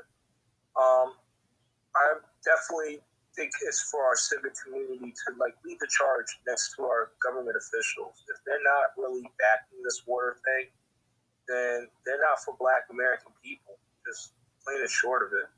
And it's very disheartening that we have to pull teeth with people to do what's in our best interests. But we're gonna do what we have to do. You know what I mean? Because we want to have effective leaders in our community that's gonna look out for us. So work. So I'm all for it.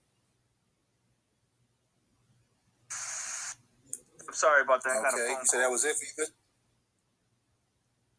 Okay, no problem. Let's go to Nordis again. Then we'll get to that's you, Mr. Gager. Is it my turn? Yeah, go ahead, Nordish. I posted in the Jumbotron, a black man created an atmospheric water generator and took it to Flint, Michigan. I don't know if you guys ever heard of this guy, but he literally came up. It's a black man. I'm not sure if he's a freedman or FDA or whatever, but he came up with a way literally to make water out of thin air.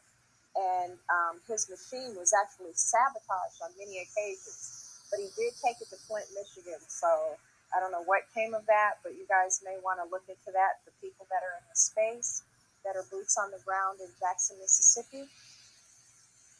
Peace out of reparations. Thank you. Black Native, go ahead and unmute your mic. Thank you for having this space, Newstoter. I'm literally watching the news about what's going on in Mississippi while y'all talking. They said this has been an ongoing issue for years. It's benign neglect because Jackson is predominantly black.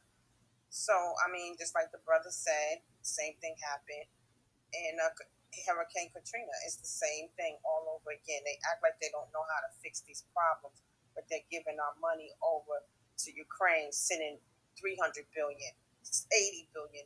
They could have took that money and fixed these water pumps, which they said one of them went out. So yeah, it's the benign neglect thing that they've always done to black people. This is basically, it is racism. We're not trying to get out of that white supremacy. And if they are just allowing white people to give them clean water, or only in their areas they have clean water, that's a problem. These people can't flush the toilet or take a shower. I mean, that's horrible. And they don't know when they're gonna have this issue fixed. So yeah, I definitely want to try to reach out to whoever might have a phone number, maybe donate some money, because we shouldn't be doing this. This is the United States government. This shouldn't be happening in our country. All the money they're giving away to these foreign countries, they need to take that money, budget that right now, and fix these water pumps in Mississippi. And I land on that. Thank you. No problem. Go ahead, real quick. So real quick, what I want to say to her and the rest of the room, since you said benign neglect, and see that's where we need to correct that. But do nothing. They just sit back and wait for it to happen. This is why and investigate malignant when they have a hand in it. When they do something, it's a hand of malignant fate. That means they do something that causes us the neglect. Benign, I mean, we just sit back. That was from the Black Panthers, like, oh, we're just gonna chill and not do anything, let it get better. No, they are causing us harm. What they do is malignant neglect, and I want y'all to learn to use that word because it's not benign. Benign, I mean, they don't have a hand at it, but they do have a hand at it. Trust me. No doubt. Afro Bubbles, go ahead and unmute your mic, sister. Peace to the room, love to the family. Thank you, Newstoter, for holding this space and for letting me speak. For those of you who want to drop those dollars real quick to a legitimate, reputable organization that's been vetted, just drop the dollars. Don't have to bet nothing, call nothing. Cash App, I don't know how to do, I'm on my smartphone, and I don't know how to do the Jumbotron, but it's Cash App, $ Operation Good MS. That's $ Operation Good MS. Simple and done. I gave yesterday and they responded and they legit and just dropped those dollars to $ Operation Good MS. Peace and love, everybody. I just want to tell you guys that because we've got a lot of information in the Jumbotron, a lot to look into, a lot to vet, sort through, and work with, and give to, and get in there and help our people with. But for some people that just want to, already know somewhere that's doing it, and they can just go on the app right now and drop money. That's $ Operation Good MS. Love y'all. Thank you. Thank you, sister. Thank you. Let's let the pen. I know you waited for a minute, and the other speakers was up just a second ago. So the pen, go ahead and unmute your mic. Appreciate it. I just wanted to try to tie everything together. That even though we all are across like the political spectrum, I can see where we can find like commonality here. So, like the sister judge, you brought up a sister that owns a water plant. You said a water purifying plant. Is that what you said earlier? Yeah. That's the only Black woman owner. What you going? Yeah. Mm-hmm. Okay. So the reason why I asked that. The reason why I asked that is because I would like to get in touch with her so that we can create like a plan and something that we can move forward with. Because like Lloyd and many people in the space already pointed out, you're going to see a lot more issues that's been happening in Jackson and happening everywhere else.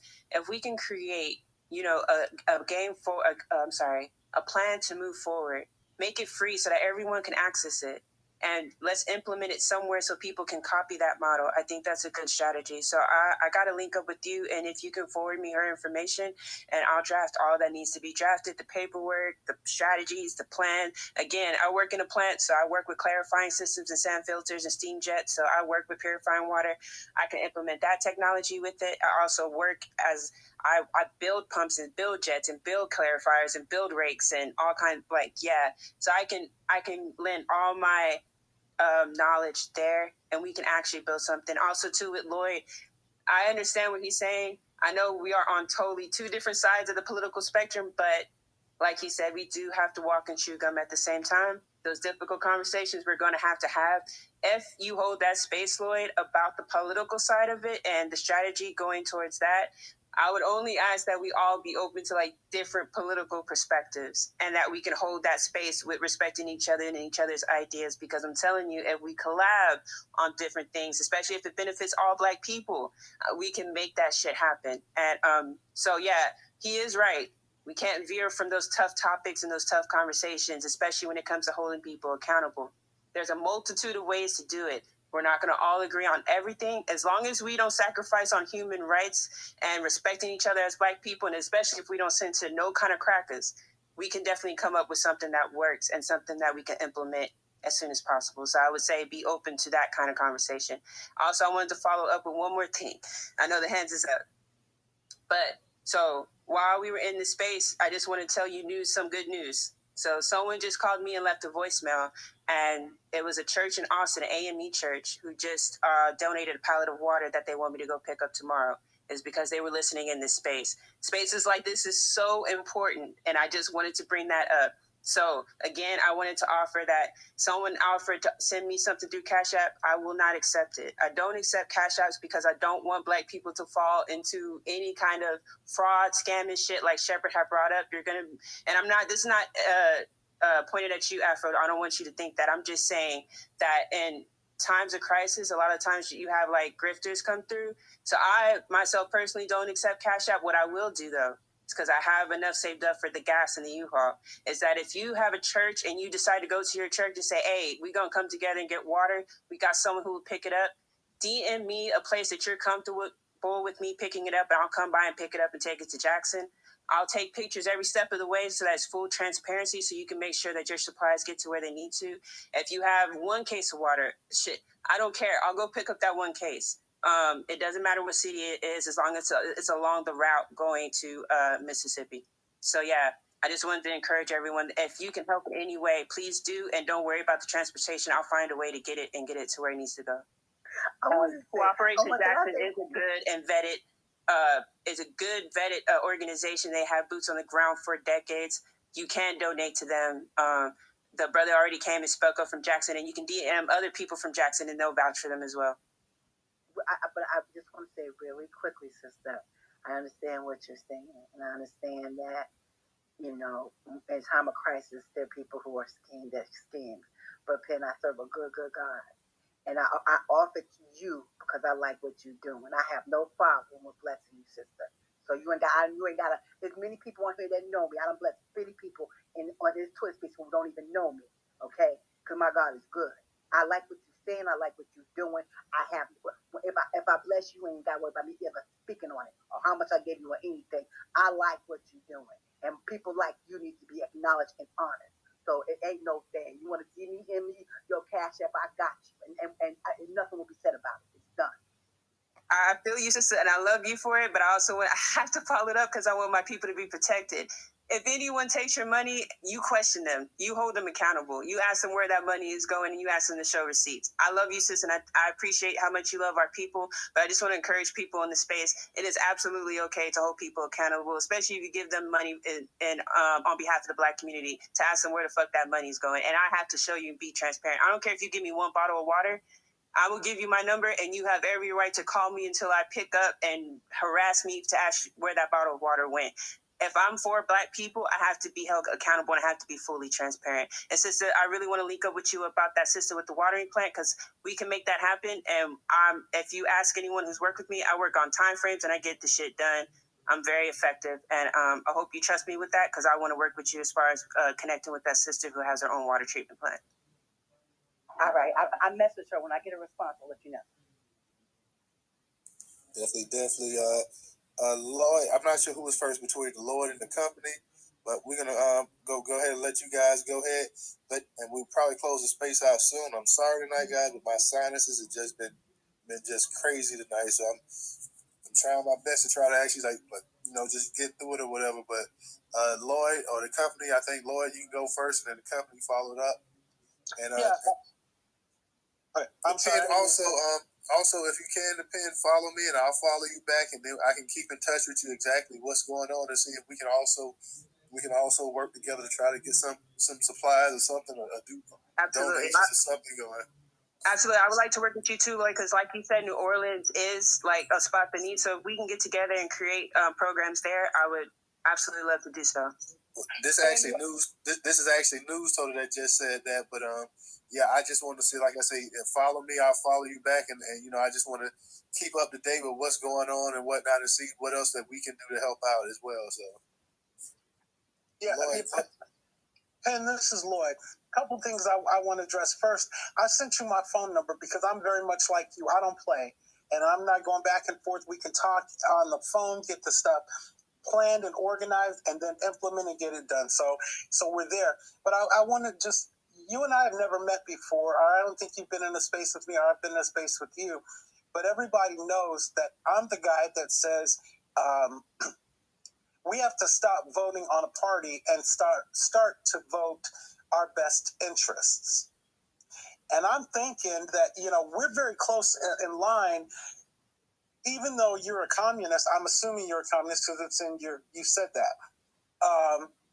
I would support you to run for office. I would support you on a city council or even in the United States Congress, because it's about the individuals. We've got to stop this party and stuff. And what the Democrats didn't do anything. The people we elected do it all. So let's get you elected, because you're going to be transparent. You're not going to take the lobbyist money. And that's what we have to start doing. This stuff happens to us because of the leadership that we allow. The state of Mississippi is 38% Black, which means that with 13%, we could take the governor's office, then we would be making the decision about who gets the money. So I really want you to hear me. We are not far apart at all. Ideology, okay, I may be more libertarian than you, but that's okay. We can work together because we have a common interest.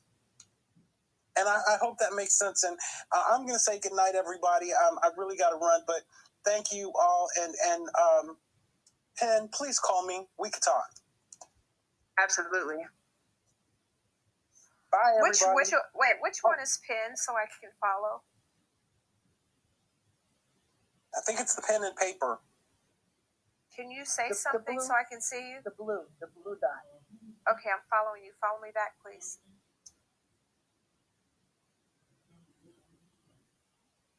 Peace, love, and reparations. Peace, love, and unity. Good night, everybody. Okay. No problem. Who was next? The company? Go ahead and unmute your mic. Okay. This has been a very interesting space. It's been, really stretching my mind out there to the many possibilities and stuff. I don't know if I mentioned electrolysis. That's another way that you can purified water. But I have a quick question before I move on, and it's going to be short. Okay. Can you impeach a mayor? Yes. Okay. All right. Yeah. So, what I want to see is the dominoes falling and stuff like that. Impeachment after impeachment after impeachment after impeachment. I don't care if it has to go all the way to the presidency. You know, anytime you impeach somebody, it puts a bad notch on their belt and stuff like that. I think that we can beat this. I think that we could get over this. We need to put the right people in the office. And, you know, me personally, I don't think that this mayor, because he controls what happens in the city, the water, the sewage, all the other stuff, he's supposed to be responsible for that. He spent many years in college. Like, I looked up his background. He went to this university, that university, and all the other stuff, but doesn't know how to really fix the problem and stuff like that. They want to blame it on natural disasters. Oh, we don't know what to do. I don't buy into that. We need to put people out there that know what they're doing. They know how to fix the situation, and you know, that's it. You know, we need to start impeaching these people, start, replacing these people by any means necessary. If we don't do it, we're heading towards disaster. I land my plane. Good night, people. No problem. I would say just right here, we're going to take the next two speakers, and that's going to be it for the speakers. This has been a generational issue in that area, so it's not just way before the mayor. This current mayor came on the scene. They've been having issues they've been having a water crisis. So, you know, I'm in agreement with you that we need to go ahead and definitely hold the politicians accountable and whatnot. I don't live there, so I don't know his track record. I don't know exactly what he has or has not done for the people. But just checking some of the background out, because the former mayor, the mayor before him, had the same issues and stuff like that. So this is something that's been going on for decades. This isn't something that just popped up when he came into office.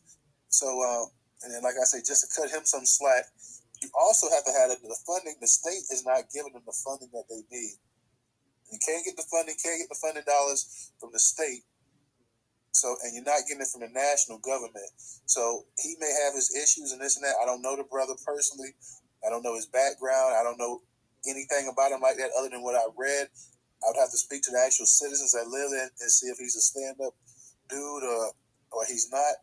But just based on from what I've read and whatnot, you know, this goes beyond his tenure as mayor. It goes beyond the previous mayor's tenures as well. Like, this has been an ongoing issue that has never been straightened out. So it's not all on him. It's not all his fault and whatnot. So I'm going to say that much right there.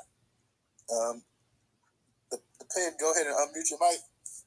I'll make it quick because the sister had her hand up. I just wanted to say, did I forget? Oh no, I'm sorry. I wanted to follow what Ray Smith brought up earlier. He's about the Suez channel being blocked once again, and how that's going to affect supply chains down the line.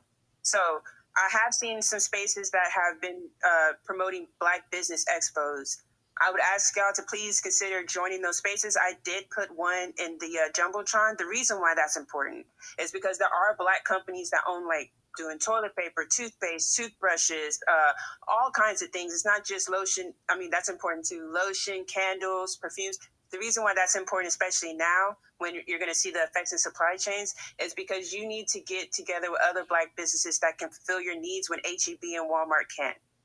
That's really important.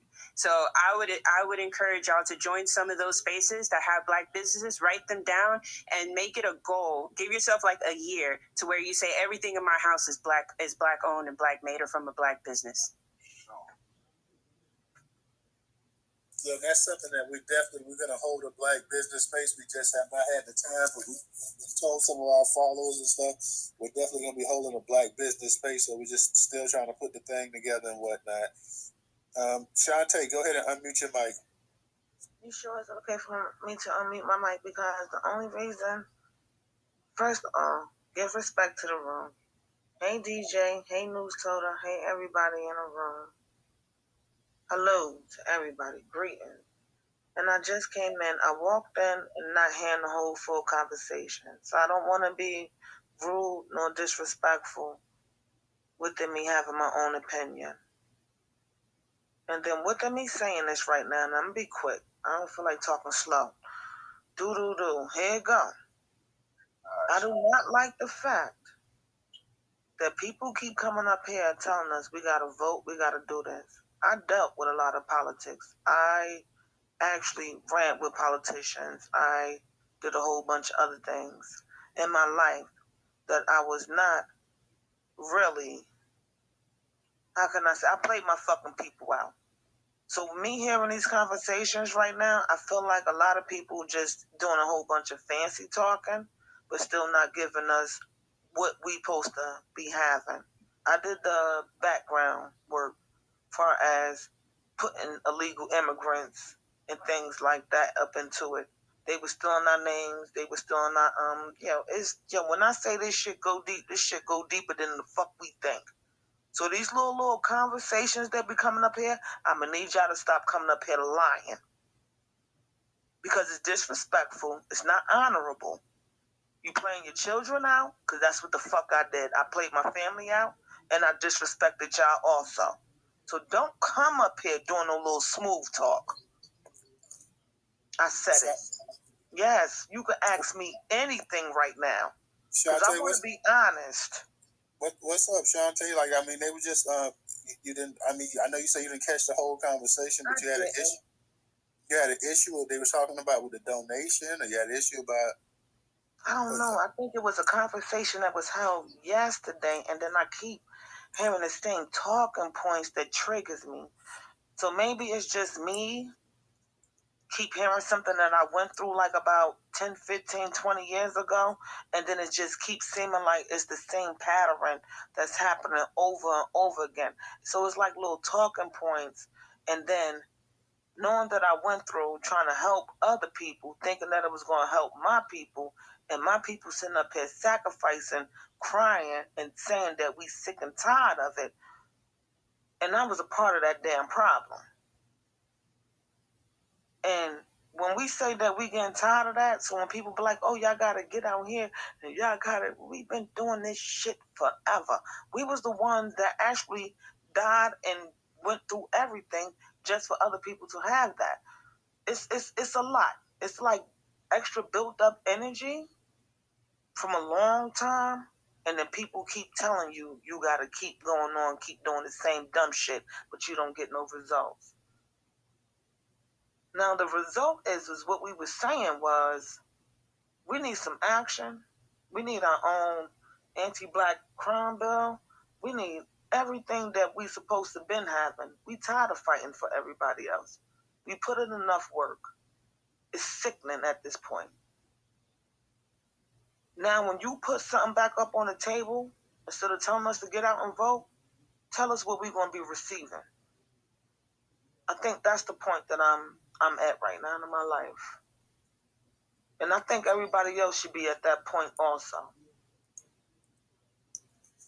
Right, sister. Well, no issue. I mean, this is just pretty much we talking about the water crisis, and you know, you had varying opinions on what was going on tonight, but pretty much everybody's just trying to see how we can be able to some assistance to our brothers and sisters down there in Jackson, Mississippi. So, you know, it pretty much, you know, it's pretty much one of those spaces people talk about trying to donate, whether it's money or it's necessities that they need or whatever in terms of who knows, underwear, socks. Of course, we know they need water as well and whatnot. So just basically, how can we help? How can we help our people down there? So I don't think anything really, you know, people did. There were some disagreements. I stepped off a couple times from the mic. I stepped off even a couple times where I didn't say anything, but I don't think it was really any, no real ill will or bad intent towards anybody in the actual space. You know, it's just one of these spaces that we came to build and try to help out as much as possible. This is something, like I said before, that months ago we went ahead and we talked about it in one of our spaces when we was doing the news. We used to do our Newstoter little daily news runs and whatnot, and I believe this is one of the main topics for that space. So was really nothing ill will or no intent or whatever. Maybe in one of the previous spaces you were in, like you said, maybe you heard something that you didn't like. But pretty much everybody's been trying to build, trying to be as constructive as possible, trying to help each other out as much as possible, or whatever, or see how we can put our head together, and help our folks out however we can or whatever. Like I say, some people have the money to donate, some people don't. Some people have other things that they can donate and stuff like that. So, there's no real ill will intent or whatever. Like everybody's just trying to help folks out as much as they possibly, because this is a majority black city that just now is starting to get some major news attention and whatnot. For years that they've been going through this hell right now. So, it was nothing really negative whatsoever. That was spewed in the room. Like it was one of the better rooms that we had, and we've had some pretty good rooms of late, with the exception of that one room I'm not going to talk about. But outside of that, Newstoter, I apologize to you. I went too far. I'm sorry. No, it's good. I went too far, and I'm sorry. I actually got to apologize to you. I do apologize. It's good, sister. It's good. Right here. You ain't been drinking that East Orange water, is you? What's up? You ain't been drinking that East Orange water, have you? No, and East Orange, we got shortage on water. ShopRite, we don't got no more water, so we gotta go find out to go get water somewhere else. It's right now in East Orange, so it's a shortage. Call me. I'm doing water deliveries, yo. I'm just keeping it on the low for people I fucks with. You know what I'm saying? I didn't know that. Yeah. Well, now you know. North Side of the battle. I'm across the street at the next damn town. Okay. Well, let me do it like this right here, because I was gonna go ahead and close the space, because like I said, we got because I was gonna let Shantae be the last person, and Pan came up here, so this is the absolutely last few people. I'm gonna give you guys a minute or whatever just to go ahead and say something, because we were initially about to close the space out. Like I said, I'm a little bit under the weather myself, dealing with sinus and allergy issues and whatnot. So that's one reason I haven't contributed as much tonight to the conversation as I normally do. I'm just trying to get straight or whatever. So we'll go Pan, we'll go Nordis, and we'll go Black Native, and that'll be it for the speakers tonight. So please, y'all, those are going to be the last three speakers. Nobody chime in, and we're going to give y'all like a minute to go ahead and just go ahead and say what you got to say before we get ready to close it out. So Pan, go ahead and unmute your mic. All right, peace and love to the family. I appreciate you putting this space together. I just wanted to make it clear that you're a little bit low and a little bit mumble. Is there any way you can get a little bit louder for us, a little bit clearer if possible?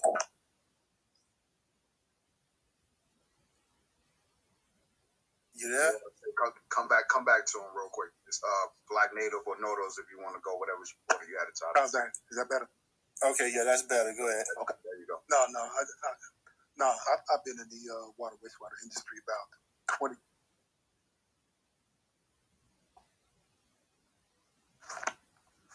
Sorry about that. For about 20 years. So, just wanted to say that I'm making a plea that Black American men and women get involved in whether it's becoming a water treatment operator, wastewater treatment operator, inspector, contractor, engineer. That we really need to see your faces in the industry running these plants, and whether it's water side, wastewater treatment side. Something just to remember, infrastructure money is coming out at the end of this year, funneling through your state environmental agencies.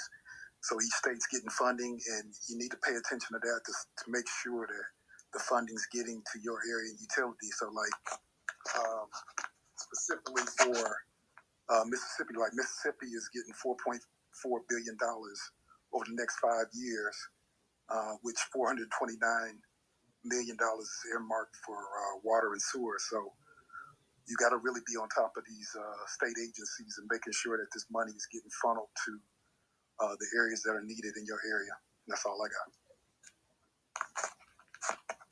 Definitely appreciate you, brother. Definitely appreciate you. Nordis, go ahead and unmute your mic. Hey, I'll try to keep this brief. I'm not sure if, I don't want to speak for you, Shantae, but I think what I heard Shantae saying is something that I also experienced. I'm a political science major. My first career was in politics. And when you were actually in politics, you do become very disenchanted. you become very jaded and disheartened. That is, if you're a serious person who cares about your people. So I got out of it for the reason that Shantae said. You can find yourself in a position where you're actually selling your people out and not being able to sleep at night. Now, I didn't experience that because I didn't stay long. But having said that, I also think, and Shantae can correct me if I'm wrong, she's right that, there's people that came in the space and said, oh, we got to vote, we got to do this. And I think what Shantae is saying, let's drill down. Just telling our people to vote isn't good enough. This is a time, and I love that all of us in this space and a lot of the other spaces and on Clubhouse are becoming very politically savvy. We have to make politics cool. Every other ethnicity, I'm not saying all of them, but they have, just like we're doing now, we are now the leaders. We're the grassroots leaders. We're the pioneers in politics. We're the people that are supposed to be educating our people. So somebody just said working in water treatment plants. But from the political side, we've got to get our people to understand that you can run, different places, call them different things. You can be on the water board or the utility board or whatever. There's so many areas that we can get involved in politics and take care of our own people. So in a city, I live in Los Angeles. In a city like Los Angeles, it's kind of hard unless, you're running for a council seat or something very specific to your district. But in a place like Jackson, if they start taking over all of the boards, the educational boards, the finance boards, everything, I'll go back to like the water board or the mayor or whatever. They can start passing laws that you have to have inspections, not biannually, but monthly. You have to do testing at this level. If something falls below a certain, be below a certain level, then there has to be measures that are taken immediately so that you don't have pumps malfunctioning or levees malfunctioning. So I'm going to close. I hope I'm articulating what you were saying, Shantae. We have to stop just saying vote. We have to get our people to understand politics and how this stuff is not hard. It's just like balancing your checkbook at your home. You have to know what's going on in your house. You have to know how much supplies you need, meaning food, sustenance, everything that you need. What is your budget? That's all it comes down to. You just add a few more zeros to it. So if we can just keep this up, I love us so much for what we're doing. And, I'm going to donate to, is it Operation Good MS? But guys, let's keep this up. And I love spaces like this where we're positive and sharing and, uplifting and actually doing work. So thank you. Peace, love, and reparations. Oh, no, before you go, I appreciate you and thank you for everything that you do. I wanted to tell you that for a long time.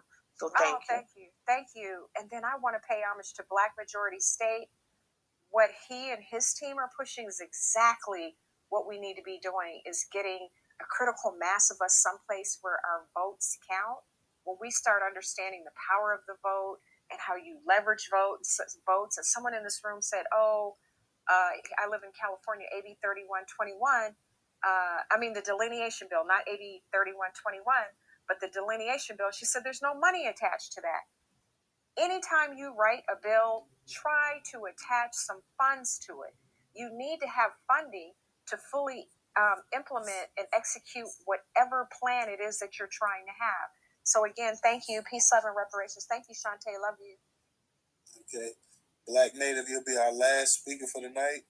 So go ahead and unmute your mic. Thank you, Newstoter, for holding this space.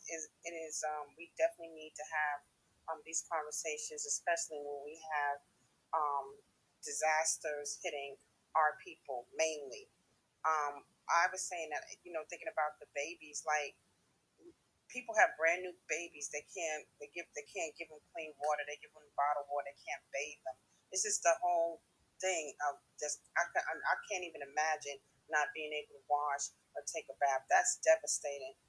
A lot of our people need to get into environmental, climate change, all of those arenas that we might not feel that we should be involved in. We should. This is our planet.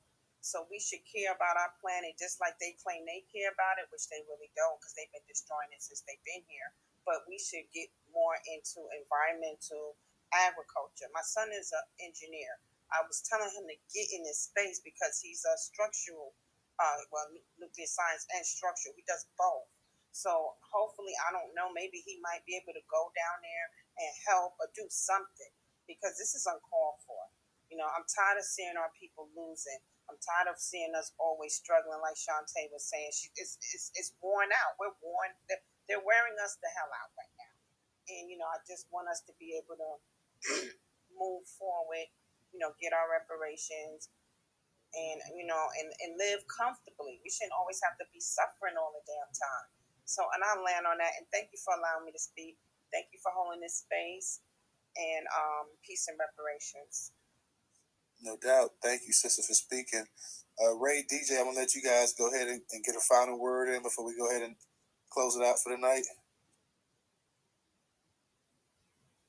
Hey, basically, I'm about to start a space up because I would like to continue the conversation if that's all right with everybody. You know, I was busy doing my chores or whatever for the day, but I heard everything everybody said. So if y'all want to come on over because I got some ideas that need to be shared, and I can clearly see that this conversation needs to carry on. So I'm going to start a space, and I'll send out some DMs or whatever. All right, y'all? Right. Real quick, I heard you say, or I heard someone earlier say that they heard the space and then I believe they donated or was something to that effect. So you never know who's listening and how you're affecting people. So I just want to encourage you, Toto, to keep doing this. You're doing some really great work. And it's about 70, 80 people in here. It doesn't take but a little, you know, just if we come together, we can get anything done, family. Land my plane. Thank you. Yeah, that was music to my ears to find out that somebody actually heard the space and they're making a contribution. So that's a good thing. At least we know that the work that we're putting in is not for all for naught. So it definitely seems like that sometimes, but definitely glad that somebody was able to go ahead and help our brothers and sisters out because that's what it's all about or whatever. I just want to have the space to shed light on this situation. I've probably tweeted about 4 or 5 articles a day plus the older one. Back from April, I retweeted that just so everybody can understand that this has been on my mind for a minute. There's a lot to do. I'm going to definitely go ahead and donate as well myself. And anybody in the space that can donate, please go ahead and donate. You know, I normally ask for the Cash App or whatever, but you go ahead and send that to the people in Jackson, Mississippi, if you could. If anybody in here has got just $1 that they could donate or whatever to one of these organizations, or $2 or $3 or $4 or $5, to a well-respected organization we know that's going to take care of business, please go ahead and do that for the brothers and sisters down there that's catching hell. We need to be able to stand up and support each other as much as possible. Like I said, I apologize. I wasn't my normal self tonight, just battling this sinus and allergy and this headache that I got just won't let up or whatever. So definitely, I'm glad that everybody came up in the space tonight and supported. Thank all you guys. Make sure y'all continue to support the content.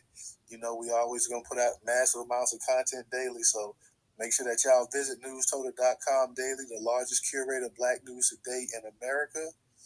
Definitely, your reparation is media outlet. So definitely y'all go ahead and support us. Support the people in Jackson, Mississippi that really, really need that help. Y'all go ahead and make sure y'all check out DJ Space as well, too. I'm going to roll up. You know, I ain't feeling great. I'm going to still roll up in there for a minute or whatever just to pay respect to my boy and whatnot. And y'all definitely catch us tomorrow night. We be back at 8 p.m. Eastern Standard Time, which is our regularly scheduled time for our program. That is Monday through Thursday, 8 p.m. Eastern Standard Time. I already got another nice topic that I know is going to bring out a great conversation. I don't want to say nothing yet, but around about maybe 11 o'clock tomorrow, I'll go ahead and I'll tweet it out or whatever. So y'all just stay alert for that, and we'll go ahead and we'll get up with y'all tomorrow, and everybody have a good one. Thank you. I appreciate y'all. Thank you. No doubt. Hey, anybody that followed me, I can't follow y'all back real quick, so you're gonna have to follow along. I'll follow you back in a couple of days. A brother block right now, but I'm still about to start this space. So I'll see y'all over there. No doubt. See y'all. One.